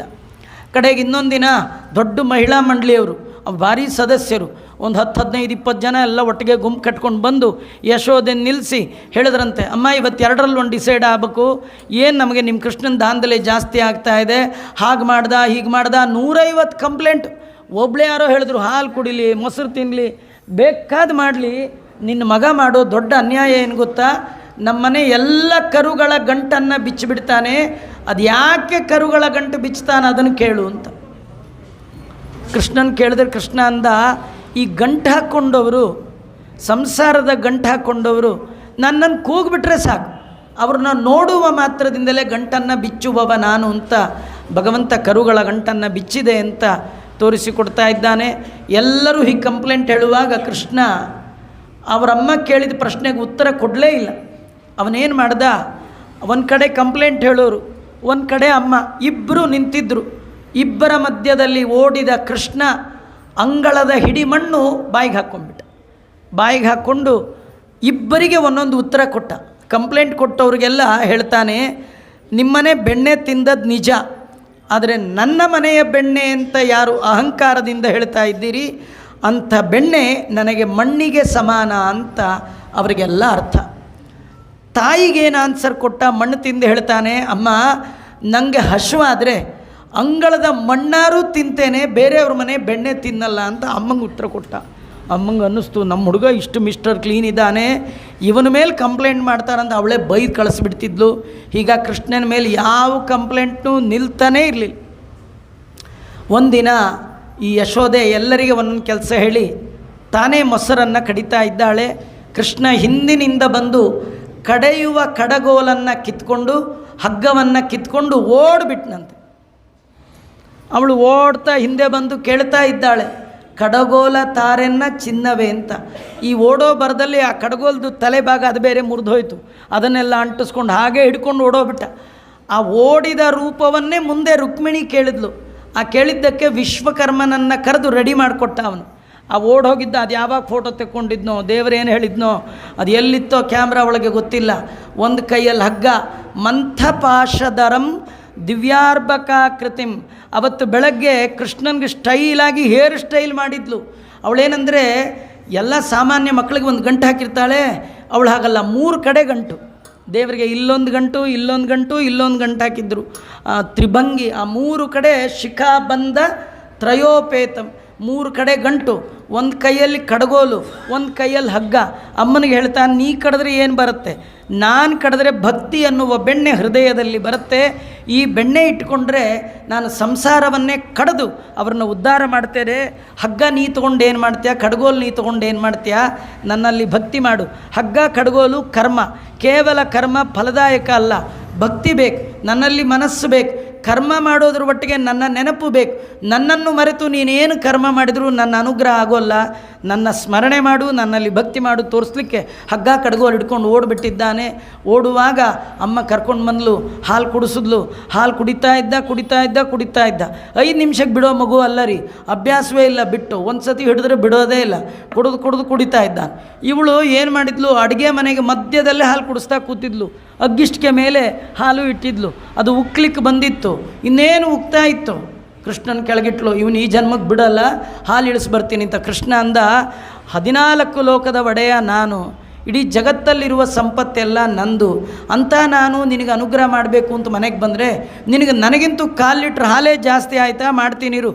ನನ್ನನ್ನು ಬಿಟ್ಟು ಸಂಪತ್ತನ್ನು ಉಳಿಸುವವರಿಗೆ ಏನು ಮಾಡ್ತೇನೆ ತೋರಿಸ್ತೇನೆ ಅಂಥೇಳಿ ಕೈಯಲ್ಲಿ ಅದೆಲ್ಲಿ ಜಲ್ಲಿ ರಾಶಿ ಯಾರ ಮನೆ ಮುಂದೆ ಹಾಕ್ಸಿದ್ರು ಗೊತ್ತಿಲ್ಲ, ಒಂದು ಕಲ್ಲು ತೊಗೊಂಡ. ಅದುವರೆಗೆ ಅವರಮ್ಮ ಏನೆಲ್ಲ ಸಂಗ್ರಹ ಮಾಡಿಟ್ಟು ಹಾಲು ಮೊಸರು ಬೆಣ್ಣೆ ಒಂದೇ ಕಲ್ಲಲ್ಲಿ ಎಲ್ಲ ಪಾತ್ರೆಯನ್ನು ಒಡೆದು ಹಾಕಿಬಿಟ್ಟ. ತನ್ನ ಒಂದೇ ನೋಟದಿಂದ ಎಲ್ಲ ಕರುಗಳ ಗಂಟನ್ನು ಬಿಚ್ಚುವಂತೆ, ತನ್ನ ಒಂದೇ ನೋಟದಿಂದ ಎಲ್ಲರ ಲಿಂಗದೇಹ ಭಂಗ ಮಾಡುವಂತೆ, ಒಂದೇ ಕಲ್ಲಿನಿಂದ ಒಂದೇ ನಾಮದಿಂದ ನಮ್ಮೆಲ್ಲ ಪಾಪ ಕಳೆಯುವಂತೆ ದೇವರು ಒಂದೇ ಕಲ್ಲಿನಿಂದ ಎಲ್ಲ ಮಡಿಕೆಗಳನ್ನು ಒಡೆದು ಹಾಕಿಬಿಟ್ಟ. ಹಾಲು ಮೊಸರು ಸಕ್ಕರೆ ತುಪ್ಪ ಎಲ್ಲ ಕಾಲುವೆ ಹರಿಸ್ದ, ಅದರ ಮೇಲೆ ತಂದು 1-2 ಕಾಲಿಟ್ಟ, ಲಕ್ಷ್ಮೀ ಸನ್ನಿಧಾನ ಇವೆಲ್ಲ ಅಂತ ತೋರಿಸ್ದ. ಅದೇ ಹೆಜ್ಜೆ ಅಲ್ಲಿ ಮಾರ್ಕ್ ಹಾಕ್ಕೊಂಡು ಮನೆಯಿಂದ ಓಡೋಗ್ಬಿಟ್ಟ. ಅವಳು ಸದ್ಯ ಹಾಲು ಉಳಿತಲ್ಲಪ್ಪ ಅಂದ್ಕೊಂಡು ಬಂದು ನೋಡ್ತಾಳೆ, ಇಲ್ಲಿ ಸ್ವಾಮಿಯೇ ಶರಣಂ ಇಂದಿರಾರಮಣ ಗೋವಿಂದ ಆಗಿಬಿಟ್ಟಿದೆ. ಅವಳಿಗೆ ಗೊತ್ತಾಯ್ತಿದೆ ಎಲ್ಲ ನನ್ನ ಮಗಂದೇ ಪ್ರೋಗ್ರಾಮ್, ಎಲ್ಲ ಕಂಪ್ಲೇಂಟ್ ಹೇಳ್ತಿದ್ರು, ಇವ ಮನೇಲೇ ಮಾಡಿದ್ದಾನೆ, ಇವನನ್ನು ಬಿಡಬಾರ್ದು ಅಂಥೇಳಿ ಮೂಲೆಯಲ್ಲಿ ಒಂದು ಕೋಲ್ ಇತ್ತಂತ. ಕೋಲ್ ಕೈಯಲ್ಲಿ ಹಿಡ್ಕೊಂಡು ಕೃಷ್ಣ ಇವತ್ತು ನಿಂಗೆ ಸರಿಯಾಗಿ ಮಾಡ್ತೀನಿ ಹಬ್ಬ ಅಂಥೇಳಿ ಅಟ್ಟಿಸ್ಕೊಂಡು ಬರ್ತಾ ಇದ್ದಾಳೆ. ಇವನು ಓಡೋದ್ರೆ ಅಟ್ಟಿಸ್ಕೊಂಬಂದ್ರೆ ಸಿಗ್ತಾರೇನ್ರಿ? ಯಥೋವಾಚೋ ನಿವರ್ತಂತೆ, ಮನವಚನ ಕತಿದೂರನಾದ ಪರಮಾತ್ಮನನ್ನು ಹಿಡೀಲಿಕ್ಕಾಗಲ್ಲ. ಕೈ ಮುಗಿದು ನಿಂತಲು. ಕೃಷ್ಣ ಎದುರಿಗೆ ಬಂದ. ಕೃಷ್ಣ ನಿನ್ನ ಕಟ್ಟು ಹಾಕ್ತೀನಿ ಅಂತ. ಕೃಷ್ಣ ಅಂದ, ಅಮ್ಮ ಹೇಳಿ ಕೇಳಿ ಕಟ್ಟು ಹಾಕ್ಬೇಕು. ನನ್ನ ಕಟ್ಟು ಹಾಕೋರು 3 ಜನ ಅಂತ. ನನ್ನ ಕಟ್ಟು ಹಾಕಿದವರು 3 ಜನ, ಒಬ್ಬ ಫೇಲ್, ಒಬ್ಬ ಪಾಸ್, ಒಬ್ಬ ರ್ಯಾಂಕ್. ಫೇಲ್ ಆದವನು ಯಾರಂದರೆ ದುರ್ಯೋಧನ. ಕೃಷ್ಣನ ಕಟ್ಟು ಹಾಕಬೇಕು ಅಂತ ಹೋದ, ಕಟ್ಟನ್ನ ಫೇಲ್ ಆದ. ಇನ್ನು ಪಾಸ್ ಆದವಳು ಯಾರು? ಯಶೋದೆ. ರ್ಯಾಂಕ್ ಸ್ಟೂಡೆಂಟ್ ಯಾರು? ಜಗದ್ಗುರು ಮಧ್ವಾಚಾರ್ಯರು. ಅವರು ದ್ವಾರಾವತೀಂ ಸಕಲ ಭಾಗ್ಯವತೀಂ ಉಪೇಕ್ಷ್ಯ ಗೋಪಾಲ ಬಾಲಲಲನಾಕರ ಪೂಜನಂಚ ವಾರ್ದಿಂಬದು ಗೃಹಮತಿತ್ಯ ಸಮಧ್ವನಾತಃ ಯತ್ರಾಸ್ತಿ ತತ್ರ ರಜತ ಪೀಠ ಪುರಂ ಗರೀಯ. ಕೃಷ್ಣ ಪರಮಾತ್ಮನನ್ನು ಉಡುಪಿ ಕ್ಷೇತ್ರದಲ್ಲಿ ಆಚಾರ್ಯರು ಏನು ಕಟ್ಟಾಕಿದ್ದಾರೆ. ಭಗವಂತ ಭಕ್ತಿಯ ಪಾಶಕ್ಕೆ ಒಲಿತಾನೆ, ಮಿಕ್ತವ್ರು ಸಿಗಲ್ಲ. ಅಮ್ಮ ನೀ ಹೇಳ್ದೆ ಕೇಳದೆ ಕಟ್ಟಕ್ಕಾಗಲ್ಲ ಅಂದರೆ, ಇಲ್ಲ ಇವತ್ತು ನೀನು ಕಟ್ತೇನೆ ಅಂಥೇಳಿ ಒರಳು ಜೊತೆಗೆ ಕೃಷ್ಣನ ಕಟ್ಟಿಲ್ಲ. ಅಲ್ಲ, ಕಂಬಕ್ಕೆ ಕಟ್ಟಬೇಕು, ಒರಳಿಗೆ ಯಾಕೆ ಕಟ್ಟಬೇಕು ರೀ? ಅವಳಿಗೆ 2 ಮೇಲೆ ಸಿಟ್ಟು. ಒಂದು ಕೃಷ್ಣನ ಮೇಲೆ, ಇನ್ನೊಂದು ಕೃಷ್ಣನ ಪ್ರೋಗ್ರಾಮ್ಗೆ ಹೆಲ್ಪ್ ಮಾಡೋದು ಯಾವುದೋ ಈ ಒರಳು ಕಲ್ಲು, ಇದ್ರ ಮೇಲೂ ಸಿಟ್ಟು. ಅದಕ್ಕೆ ಒರಳು ಕಲ್ಲಿಗೆ ಕೃಷ್ಣನ ಕಟ್ಟಬೇಕು ಅಂತ ಹಗ್ಗ ತಂದ್ಲಂತೆ. ಏನದು ಬಾಬಿ ಸೇದೋ ಹಗ್ಗ ರೀ. ಅವನು ಸುತ್ತ ಹಿಂಗೆ ಕಟ್ಟಕ್ಕೆ ಬಂದ್ಲು. ಆ 2 ಎಂಡ್ ಇದೆಯಲ್ಲ ಹತ್ರನೇ ಬರಲಿಲ್ಲ, ಅದು 2 ಇಂಚ್ ಕಡಿಮೆ ಬಿತ್ತು. ದ್ವೆಂಗುಲಂ ನ್ಯೂನಮಭೂತ್ತದ. ಮತ್ತೆ ಪಕ್ಕದ ಮನೆಗೆ ಹೋದ್ಲು. ಅವಳು ಕೇಳಿದ್ಲು, ಎಷ್ಟು ಸತಿ ನಿಮ್ಮನ್ನು ಶುಕ್ರವಾರ ಕುಂಕುಮ ಕರೆದಿದ್ದೆ, ಬರಲೇ ಇಲ್ಲ, ಇವತ್ತು ನೀವೇ ಬಂದಿದ್ದೀರಿ ಏನು ಅಂತ. ಇಲ್ಲ, ಕೃಷ್ಣನ ಚೇಷ್ಟೆ ಜಾಸ್ತಿ ಆಯಿತು. ಅಲ್ಲ, ಅದನ್ನು ಡೈಲಿ ನಾನು ಹೇಳ್ತಿದ್ದೆ, ಇವತ್ತು ನೀವು ಹೇಳ್ತಾ ಇದ್ದೀರಿ, ಏನು ಮಾಡಬೇಕು? ಇಲ್ಲ, ಕೃಷ್ಣನ ಕಟ್ಟಬೇಕು. ಒಳ್ಳೆ ಪ್ರೋಗ್ರಾಮ್, ಕಟ್ಟಾಕಿ, ನಮ್ಮಿಂದ ಏನು ಹೆಲ್ಪ್ ಆಗಬೇಕು? ಇಲ್ಲ, ಒಂದು ಸ್ವಲ್ಪ ಹಗ್ಗ ಇದ್ದರೆ ಬೇಕಿತ್ತು. ಆಯಿತು ಅಂತ ಅವಳು ಒಂದೇನು ಎಷ್ಟು ಬೇಕಾದ್ರೂ ಕೊಡ್ತೀನಿ ಅಂತ. ಅವತ್ತು ಅಧಿಕ ಮಾಸದ ಹಗ್ಗದಾನ ಇರಬೇಕೇನೋ, 33 ಹಗ್ಗದಾನಂ ಸದಕ್ಷಿಣಾಸ್ತಾಂಬೂಲಂ ಕಳ್ಳಕೃಷ್ಣ ಪ್ರೀತಿಂ ಕಾಮ್ಯಮಾನ ಕೊಟ್ಟುಬಿಟ್ಲು. ಅವೆಲ್ಲ ಜಾಯಿಂಟ್ ಮಾಡಿ ಕಟ್ಟಿದ್ರು. ದ್ವೆಂಗುಲಂ ನ್ಯೂನಂ ಅಭುತ್ತದ. ಪಕ್ಕದ ಮನೆಗೆ ಹೋದ್ಲು. ತದಪಿ ದ್ವೆಂಗುಲಂ ನ್ಯೂನಂ ಅಭುತ್ತದ. ಹಗ್ಗಗಳು ಇಷ್ಟಿಷ್ಟು ಪುಟ್ಟ ಕೃಷ್ಣ. ಹಗ್ಗ ನೋಡಿದ್ಲು, ಕೃಷ್ಣನ ನೋಡಿದ್ಲು, ಹಗ್ಗ ನೋಡಿದ್ಲು, ಅಲ್ಲ ಕೆರ್ಕೊಂಡ್ಲು. ಅಲ್ಲ, ಅಷ್ಟಗ್ಗ ಇಷ್ಟಿದು. ಕೈ ಮುಗಿದ್ಲು. ಸುತೋ ನಮೇಯಂ, ನನ್ನ ಮಗ ಅಲ್ಲ ಅಂದ್ಲು. ಕೃಷ್ಣ ಅಂದ, ಅಮ್ಮ ಯಾಕೆ ಪಕ್ಕದ ಮನೆಗೆ ಹೋಗಿದ್ದೆ, ಹಿಂದಿನ ಮನೆಗೆ ಹೋಗಿದ್ದೆ, ನೀನು ನೋಡಿದ್ರೆ ಇಷ್ಟು ಬೆವರು ಬರ್ತಾ ಇದೆ, ಒಂದು ಲೋಟ ಜ್ಯೂಸ್ ಆರು ಕುಡಿಬಾರ್ದ, ಯಾಕಿಷ್ಟು ಏನು ನಿನ್ನ ಪ್ರಾಬ್ಲಮ್? ಕೃಷ್ಣ, ನೀನು ಕಟ್ಟಬೇಕಲ್ಲ, ಕೇಳಬಾರ್ದ? ನನ್ನ ಇನ್ಫಾರ್ಮೇಷನ್ನು, ನನ್ನ ಪರ್ಮಿಷನ್ ತೊಗೊಳ್ಬೇಕು. ಸುಮ್ಮನೆ ಕಟ್ತೀನಿ ಅಂದ್ರೆ ಆಗಲ್ಲ, ನನಗಿಚ್ಛೆ ಇದ್ದರೆ ಕಟ್ಟಿಸ್ಕೊಳ್ತೇನೆ ಅಂಥೇಳಿ. ಅಮ್ಮ, ಅವ್ರಿವ್ರ ಮನೆ ಹಗ್ಗ ತಂದು ಕಟ್ಟಬೇಡ, ನನ್ನ ಕಟ್ಲಿಕ್ಕೆ 3 ಇಂಚ್ ಹಗ್ಗ. ನಿನ್ನ ಹತ್ರ ಒಂದೇ ಇದೆ, ಭಕ್ತಿ ಪ್ರೀತಿ. 2 ಬೇಕು. ಒಂದು ನನ್ನ ಬಗ್ಗೆ ಅರಿವು ಜ್ಞಾನ ಬೇಕು, ನನ್ನ ಬಿಟ್ಟು ಇನ್ನೊಂದು ಬೇಕು ಅನ್ನುವ ಭಾವನೆ ಬರಬಾರ್ದು. ವೈರಾಗ್ಯ, ಜ್ಞಾನ ವೈರಾಗ್ಯಗಳ 2 ಇಂಚ್ ಸಂಪಾದನೆ ಮಾಡು. ನಾನು ಕಟ್ಬೋದು 3 ಇಂಚ್ ಹಗ್ಗ. ಹಿಂದೊಂದು 2 ಕಾರ್ನರ್. ಈ 2 ಕಾರ್ನರ್ ಹಿಂದೆ ಯಾವುದಂದರೆ ಭಕ್ತಿ, ಈ ಕಡೆ ಜ್ಞಾನ, ಈ ಕಡೆ ವೈರಾಗ್ಯ. ಅದು ಕಟ್ಬೋದು ಅಂತ ಭಗವಂತ ತೋರಿಸಿದ. ಖುಷಿಯಾಯಿತು.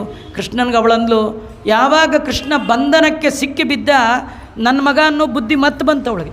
ಅವಳು ಕೃಷ್ಣಂಗೆ ಅಂದ್ಲು, ಕೃಷ್ಣ ನೀ ಭಾರಿ ಚೇಷ್ಟೆ, ಸಾಕಾಯ್ತಪ್ಪ ನಿನ್ನ ಸವಾಸ, ನಂಗೆ ಒಂದು ಮಣ ಕೆಲಸ, ನಾನು ಒಳಗೆ ಹೋಗ್ತೀನಿ, ಎಲ್ಲೂ ಹೋಗಬೇಡ ಅಂತಂದು. ಕೃಷ್ಣ ಅಂದ, ಒಂದು ಗಂಡ ಒಂದು ಮನೆ, ನಾನೊಬ್ಬ ಮಗ ಇಟ್ಕೊಂಡೆ ಕೆಲಸ ಅಂತ್ಯ. ಬ್ರಹ್ಮಾಂಡಂ ವರಮಂದಿರಂ ಸುರಗಣ, 84 ಲಕ್ಷ ಜೀವರಾಶಿಗಳು ನನ್ನ ಮಕ್ಕಳು. ಯಾರ್ಯಾರು ಎಲ್ಲೆಲ್ಲಿದ್ದಾರೋ ಮಕ್ಕಳು. 2 ಮಕ್ಕಳು ಕಾಡಲ್ಲಿದ್ದಾರೆ, ಹೋಗಿ ಬರ್ತೀನಿ, ನಿನ್ನ ಪಾಡಿ ನೀವು ಹೋಗು, ನನ್ನ ಪಾಡಿ ನಾ ಹೋಗ್ತೀನಿ ಅಂತ ಕಾಡಿಗೆ ಹೋಗಿ ನಲಕೂಬರ ಮಣಿಗ್ರೀವರನ್ನು ಉದ್ಧಾರ ಮಾಡಿದ. ಅಕ್ರೂರು ಬಂದ, ಕೃಷ್ಣನ ಕರ್ಕೊಂಡು ಹೋಗಿದ್ದಾನೆ. ಮಥುರಾ ಪಟ್ಟಣಕ್ಕೆ ಹೋಗಿ ಆ ದಾರಿಯಲ್ಲಿ ಸಿಕ್ಕ ಎಲ್ಲ ದೈತ್ಯರ ಸಂಹಾರ ಮಾಡಿ, ಮಂಚಸ್ಥಂ ಮಾತುಲಂ ಕಂಸನ ಸಂಹಾರ ಮಾಡಿ, ತಂದೆ ತಾಯಿಗಳನ್ನು ಬಿಡಿಸಿ, ಉಗ್ರಸೇನನಿಗೆ ಪಟ್ಟವನ್ನು ಕಟ್ಟಿ, ತಾಯಿಗೆ ಸತ್ತ ಮಕ್ಕಳನ್ನು ತಂದು ಕೊಟ್ಟ. ಆ ಮಕ್ಕಳನ್ನು ಕೇಳ್ದ, ಅಮ್ಮನ ಕೇಳ್ದ, ಅಮ್ಮ ಸತ್ತ ಮಕ್ಕಳನ್ನ ಯಾಕೆ ಕೇಳ್ತೀಯ? ತಾಯಿ ಅಂದ್ಲು, ಇವು ಹಾಲು ಕುಡ್ದೆ ಸತ್ತು ಹೋಗ್ಬಿಟ್ಟವು, ನಂದೊಂದು ಋಣ, ಮಕ್ಳಿಗೆ ಹಾಲು ಕೊಡಬೇಕಿತ್ತು. ಆ ಮಕ್ಕಳನ್ನ ಕೇಳ್ದ, ಸಾಯೋದು ಸತ್ರಿ, ಕುಡಿದು ಸಾಯಬಾರ್ದೆ, ಹಾಲು ಕುಡಿದು ಸಾಯಬಾರ್ದೆ ಅಂತ ಕೇಳ್ದ. ಅದಕ್ಕೆ ಅವರಂದ್ರು, ಮಕ್ಕಳಂದರು, ನಾವು ಕುಡಿದ್ರೆ ನಾವು ಬಂದ ಮೇಲೆ ಬರೋ ನಿಂಗೆ ಎಂಜಲಾಗತ್ತೆ, ನಾವು ಸಾಯ್ಬೇಕಾದ್ರೆ ಸಾಯ್ತೀವಿ, ನಿಂಗೆ ಎಂಜಲ್ ಮಾಡಲ್ಲ ಅಂತ ಆ ಮಕ್ಕಳಂದರು. ಕೃಷ್ಣ ಅಂದ, ಯೋ ಎಷ್ಟು ಒಳ್ಳೆ ಮಕ್ಕಳಪ್ಪ, ಹಾಗಾದ್ರೆ ನಾ ಕುಡಿದು ಮಿಕ್ಕ ಪ್ರಸಾದ ಇದೆ ಅಮ್ಮನಲ್ಲಿ, ನೀವು ಕುಡಿದು ನಾನ್ ಸ್ಟಾಪ್ ಮೋಕ್ಷಕ್ಕೆ ಹೋಗಿ ಅಂತ ಅವ್ರನ್ನೆಲ್ಲ ಉದ್ಧಾರ ಮಾಡಿದ್ದಾನೆ. ಅಪ್ಪನಿಗಂದ, ತುಂಬ ಟೈಮ್ ಆಯಿತು, ಬೇಗ ಮುಂಜಿ ಮಾಡು ಅಂದ. ಒಂದು 5 ನಿಮಿಷಕ್ಕೆ ಮುಂಜಿ ಮಾಡಿದ್ರು. ಮುಂಜಿ ಆದ ತಕ್ಷಣ ಅಪ್ಪನಿಗೆ ಹೇಳ್ದ, ಮುಂಜಿ ಆದವ್ರು ಮನೇಲಿರಬಾರ್ದಂತೆ ಅಲ್ವಾ ಅಂಥೇಳಿ ಅವನು ಗುರುಕುಲಕ್ಕೆ ಹೋದ. ಅಲ್ಲೊಬ್ಬ ಆಚಾರ ಪಾಠ ಹೇಳ್ತಾ ಮಕ್ಕಳನ್ನೇ ಕಳ್ಕೊಂಡು ಬಿಟ್ಟಿದ್ರು. ದೀಪ ಸಂಯೋಜನಾದ್ ಜ್ಞಾನಂ ಪುತ್ರಲಾಭೋ ಭವೇದ್ರು. ಎಲ್ಲ ಶಿಷ್ಯರನ್ನು ಮಕ್ಕಳಂತೆ ನೋಡಿಕೊಂಡು ಅವರಲ್ಲಿ ದೀಪವನ್ನು ತಂತು ಸಂತಾನೆ ಕೊಟ್ಟ ಕಾರಣ ಸಂತಾನ ಪ್ರಧಾನಾದ ಪರಮಾತ್ಮ ಆಚಾರ್ಯರಿಗೆ ಪ್ರಿಯವಾದ ಧನ ಸತ್ತ 20 ವರ್ಷದ ಕೆಳಗೆ ಸತ್ತ ಮಗನನ್ನು ಕೊಟ್ಟ. ಆಮೇಲೆ ಕೃಷ್ಣ ಪರಮಾತ್ಮ ತಾನು ಯಾವ ರುಕ್ಮಿಣಿ ದೇವಿಯನ್ನು ವಿವಾಹ ಆಗಿರ್ತಕ್ಕಂಥದ್ದು, ಆ ಭೀಷ್ಮಕ ರಾಜನ ಮಗಳು ರುಕ್ಮಿಣಿ ದೇವಿ, ಅವಳ ಕೊರಳಿಗೆ ತಾನು ಆನಂದಮಯನಾದ ಭಗವಂತ ಮಾಂಗಲ್ಯಂ ತಂತು ನಾನೇನ ಜಗಜ್ಜೀವನ ಹೇತುನ ಕಂಠೇ ಬದ್ನಾಮಿ ಸುಬಗೆ ಚಿರಂಜೀವಮಯ ಸಹ. ಇದೊಂದೇ ಸ್ವಲ್ಪ ನಿಧಾನಕ್ಕಾದ ಮದುವೆ ರೀ, ಇನ್ನೆಲ್ಲ ಅರ್ಜೆಂಟ್ ಮದುವೆ. 16,108 ಮದುವೆ ಆದ. ಒಬ್ಬೊಬ್ರಿಗೆ 10 ಗಂಡು ಒಂದೊಂದು ಹೆಣ್ಣು ಕೊಟ್ಟ. ಮುಂದೆ ಪಾಂಡವರು ಕೌರವರು 2 ಪಾರ್ಟಿ ಮಾಡ್ದ. ಜಗತ್ತಿನ ಎಲ್ಲ ದುಷ್ಟರು ಒಂದೇ ಪಕ್ಷಕ್ಕೆ ಸೇರಿಕೊಂಡು ವ್ರತದ್ದೊಂದು ಲೈನು ಅನವ್ರತದ ಲೈನು ಅಂತ ಹೇಳಿಬಿಟ್ರೆ ಸಾಕ್ರಿ, ಎಷ್ಟು ಖುಷಿಯಾಗಿ. ಅನವ್ರತದವ್ರು ವ್ರತಕ್ಕೆ ಬರಲ್ಲ, ವ್ರತದವರು ಅನವ್ರತಕ್ಕೆ ಹೋಗಲ್ಲ. ಕೂತ್ಕೊಳ್ಳೋದು ಮಾತ್ರ ಸಪ್ರೇಟಾಗಿ ಕೂತ್ಕೊಳ್ತಾರೆ, ಆದರೆ ಅದೊಂದು ಚೂರು ಹಾಕಿ ಇದೊಂದು ಚೂರು, ಈ ವ್ರತದವ್ರಿಗೆ ಏನೂ ಸಿಗಬಾರ್ದು, 2 ತಿಂದಾಕ್ಬಿಟ್ಟಿರ್ತಾರೆ. ಆ ಥರದವ್ರಾಗಿರಲಿಲ್ಲ. ಹೀಗಾಗಿ ಕೌರವರ ಕಡೆಯೆಲ್ಲ ಯಾರು ಒಳ್ಳೆಯವರು ಹೋಗಲೇ ಇಲ್ಲ, ಇವರೆಲ್ಲ ಹಿಂಗೆ ಸೇರಿದ್ದಾರೆ. ತಾನು ಮಧ್ಯದಲ್ಲಿ ನಿಂತು ಅಪಾರವಾದ ಕೌರವರ ಸೈನ್ಯವನ್ನು ಸಂಹಾರ ಮಾಡಿಸಿ ಪರಿತ್ರಾಣಾಯ ಸಾಧೂನ ಧರ್ಮ ಸಂಸ್ಥಾಪನಾರ್ಥಾಯ ಧರ್ಮರಾಜನನ್ನು ಪಟ್ಟವನ್ನು ಕಟ್ಟಿಸಿದ ಪರಮಾತ್ಮ ಮುಂದೆ ಪರಂಧಾಮಕ್ಕೆ ಹೋಗಬೇಕು ಅಂತಂದಾಗ ಎಲ್ಲ ಭೂಭಾರ ಹರಣ ಮಾಡಿ ಆಯಿತು, ತನ್ನ ಕಡೆಯವರೇ ಜಾಸ್ತಿ ಆಗ್ಬಿಟ್ಟಿದ್ದಾರೆ. ಆಗೇನು ಮಾಡಬೇಕು? ಬ್ರಾಹ್ಮಣರ ಶಾಪ ಕೊಡಿಸ್ದ, ಎಲ್ಲ ಅವರೇ ಯಾದವ ಕುಲ ಕ್ಷಯ ಆಗಲಿ ಎನ್ನುವ ಹಾಗೆ ಮಾಡಿಸ್ದ. ಮುಂದೆ ಉದ್ಧವರಿಗೆ ತತ್ವೋಪದೇಶವನ್ನು ಮಾಡಿದ್ದಾನೆ. ಆ ತತ್ವೋಪದೇಶವೇ ಅವಧೂತ ಗೀತೆ, ಭಿಕ್ಷುಗೀತೆ ಮೊದಲಾದ ಗೀತೆಗಳಲ್ಲಿ ಬಂದಿರತಕ್ಕಂಥ 11ನೇ ಸ್ಕಂದ. ಪರಮಾತ್ಮ ತನ್ನ ಎಲ್ಲ ಜನರನ್ನು ಕರ್ಕೊಂಡು ಹೋಗಿ ಪ್ರಭಾಸ ಕ್ಷೇತ್ರದಲ್ಲಿ ಸ್ನಾನ ದಾನ ಧರ್ಮ ಎಲ್ಲ ಮಾಡಿಸಿದ. ಆಮೇಲೆ ವಾರುಣಿ ಎನ್ನುವ ಮದ್ಯವನ್ನು ಪಾನವನ್ನು ಮಾಡಿಸ್ಬಿಟ್ಟ. ಭಗವಂತನ ಕಡೆಯವರಿಗೆ ಇಂಥ ದುರ್ಬುದ್ಧಿ ಬರೋದಾದರೆ ಬೇರೆಯವ್ರ ಕತೆ ಏನು? ಅವರೆಲ್ಲ ಒಬ್ರಿಗೊಬ್ಬರು ಮಾತಾಡೋಕ್ಕೆ ಶುರು ಮಾಡಿದ್ರು. ಊಟ ಆಯಿತು, ತಾಂಬೂಲ ಆಯಿತು, ಮಾತು ಶುರುವಾಯಿತು. ಮೊದಲು ಬಾಯಿ ಸ್ವಲ್ಪ ಏನೋ ಮಿಸ್ಟೇಕ್, ಆ ಬಾಯಿ ಬಿಟ್ಟು ಕೈ ಸಾಲದು, ಕತ್ತಿಗಿತ್ತಿ ಎಲ್ಲ ಮುರಿದೋಯ್ತು. ಅಲ್ಲೇ ದಾರಿಲಿ ಹುಲ್ಲು ಬಿಟ್ಟಿತ್ತು, ಹುಲ್ಲು ತೊಗೊಂಡು ಹೊಡೆದ್ರೆ ಎಲ್ಲ ಸತ್ತೋದು. ಒಬ್ರಿಗೊಬ್ಬರು ಹೊಡೆದಾಡಿ ಸತ್ತಿದ್ದಾರೆ. ಕೃಷ್ಣ ಪರಮಾತ್ಮ ಒಂದು ಮರದ ಕೆಳಗೆ ಕೂತ. ಜರ ನಾಮಕ ವ್ಯಾಧ, ಇದು ಯಾವುದೋ ಒಂದು ಪಕ್ಷಿ ಪ್ರಾಣಿಯ ಕಾಲಂತ ಹೇಳಿ ಬಿಟ್ಟ. ಪರಮಾತ್ಮ ಅದನ್ನೇ ನೆಪ ಮಾಡಿಕೊಂಡು ಬ್ರಹ್ಮಾದಿ ದೇವತೆಗಳು ಸ್ತೋತ್ರ ಮಾಡುವ ಸಂದರ್ಭದಲ್ಲಿ ಬರುವಾಗ ಹೇಗೆ ಶಂಖಚಕ್ರ ಗದಾಪಾಣಿಯಾಗಿ ದಿವ್ಯವಾದ ಪೀತಾಂಬರವನ್ನು ನವರತ್ನ ಖಚಿತವಾದ ಕಿರೀಟವನ್ನು ವೈಜಯಂತಿ ವನಮಾಲೆಯೆಲ್ಲ ಧಾರಣೆ ಮಾಡ್ಕೊಂಡು ಬಂದಿದ್ದ, ಹಾಗೆ ಬ್ರಹ್ಮಾದಿಗಳು ಸ್ತೋತ್ರ ಮಾಡುವಾಗ ಅವನು ಭೂಮಿಯನ್ನು ಬಿಟ್ಟೋದ. ನಾವು ಭೂಮಿ ಬಿಟ್ಟೋಗಲ್ಲ, ಭೂಮಿ ಮೇಲೆ ದೇಹ ಬಿಟ್ಟೋಗ್ತೀವಿ. ದೇವರು ದೇಹ ಸಮೇತ ಪರಂಧಾಮಕ್ಕೆ ಹೋದ ಕತೆ 11ನೇ ಸ್ಕಂದದಲ್ಲಿ ಬಂದರೆ, 12ನೇ ಸ್ಕಂದದಲ್ಲಿ ಪ್ರಳಯದಲ್ಲಿ ಮುಳುಗಿದ ಯಾವ ಮಾರ್ಕಂಡೇಯರನ್ನು ಭಗವಂತ ಉದ್ಧಾರ ಮಾಡಿದ ಕಥೆಯನ್ನು ವರ್ಣನೆ ಮಾಡಿದ್ದಾರೆ. ಒಟ್ಟು 12 ಸ್ಕಂದಗಳ ತಾತ್ಪರ್ಯವನ್ನು ಹೇಳ್ತೇನೆ ಅಂತ ಹೇಳ್ತಾ, ನಾಮ ಸಂಕೀರ್ತನಂ ಯಸ್ಯ ಸರ್ವಪಾಪ ಪ್ರಣಾಶನಂ ಪ್ರಣಾಮೋ ದುಃಖ ಶಮನಂ ತಂ ನಮಾಮಿ ಹರಿಂ ಪರಂ ಅಂತ ವರ್ಣನೆ ಮಾಡಿದ್ದಾರೆ ಶುಕಾಚಾರ್ಯರು. ಪರೀಕ್ಷಿತ ಅಂದ, ಕೇಳಬೇಕಾದ್ದೆಲ್ಲ ಕೇಳಿ ಆಯಿತು, ನಾನು ಮಾತು ನಿಲ್ಲಿಸ್ತೇನೆ, ನೀವು ಮಾತು ನಿಲ್ಲಿಸಿ, ಯಾಕೆಂದರೆ ನಮ್ದೀಗ ಬೇರೆ ಸಮಯ ಅಂತ ನಾವು ಹೇಳಬೇಕು. ಅವಂದು ಬೇರೆ ಸಮಯ, ನಾನು ಪರಂಧಾಮಕ್ಕೆ ಹೊರಟಿದ್ದೇನೆ, ವರಗುರು ಉಪದೇಶ ನೆರವಾಯಿತೆನಗೀಗ. ಇನ್ನೇನು ಹರಿದಾಸರು ಎನ್ನ ಬಂಧುಗಳಾದರು. ಆ ತಕ್ಷಕ ಬಂದಿದ್ದಾನೆ, ಇನ್ನೇನು ಕಡಿಬೇಕು. ಆ ಕಡಿಯುವ ಕಾಲಕ್ಕೆ ದೇಹಾಭಿಮಾನ ತ್ಯಾಗ ಮಾಡಿ ಭಗವಂತನ ಸ್ಮರಣೆ ಮಾಡ್ತಾ ಬೇಜೆ ಖಗೇಂದ್ರ ಧ್ವಜಪಾದ ಮೂಲಂ, ಅವನು ಮೋಕ್ಷವನ್ನೇ ಕುರಿತು ಹೊರಟ ಅನ್ನುವ ಕತೆ ಭಾಗವತದಲ್ಲಿ ವರ್ಣನೆ ಮಾಡಿದ್ದಾರೆ. ಇಂಥ ಅದ್ಭುತವಾದ ಭಾಗವತ 18,000 ಶ್ಲೋಕ, 12 ಸ್ಕಂದ, 344 ಅಧ್ಯಾಯ, 17 ಪುರಾಣಗಳ ಸಾರ, ಸ್ವಯಂ ಭಗವಂತನಿಂದ ಹೇಳಲ್ಪಟ್ಟಂತಹ ಈ ಕಥೆಯನ್ನು ಹೇಳುವ ಸೌಭಾಗ್ಯ, ಕೇಳುವ ಸೌಭಾಗ್ಯ, ಹೇಳಿಸುವ ಸೌಭಾಗ್ಯ ಜನ್ಮ ಜನ್ಮಾಂತರದ ಫಲ. ಯಾಕೆಂದರೆ ದೇವಲೋಕೇಪಿ ದುರ್ಲಭವಾದದ್ದು ಈ ವಾರ್ತೆ, ಭಾಗವತಿ ವಾರ್ತಾ.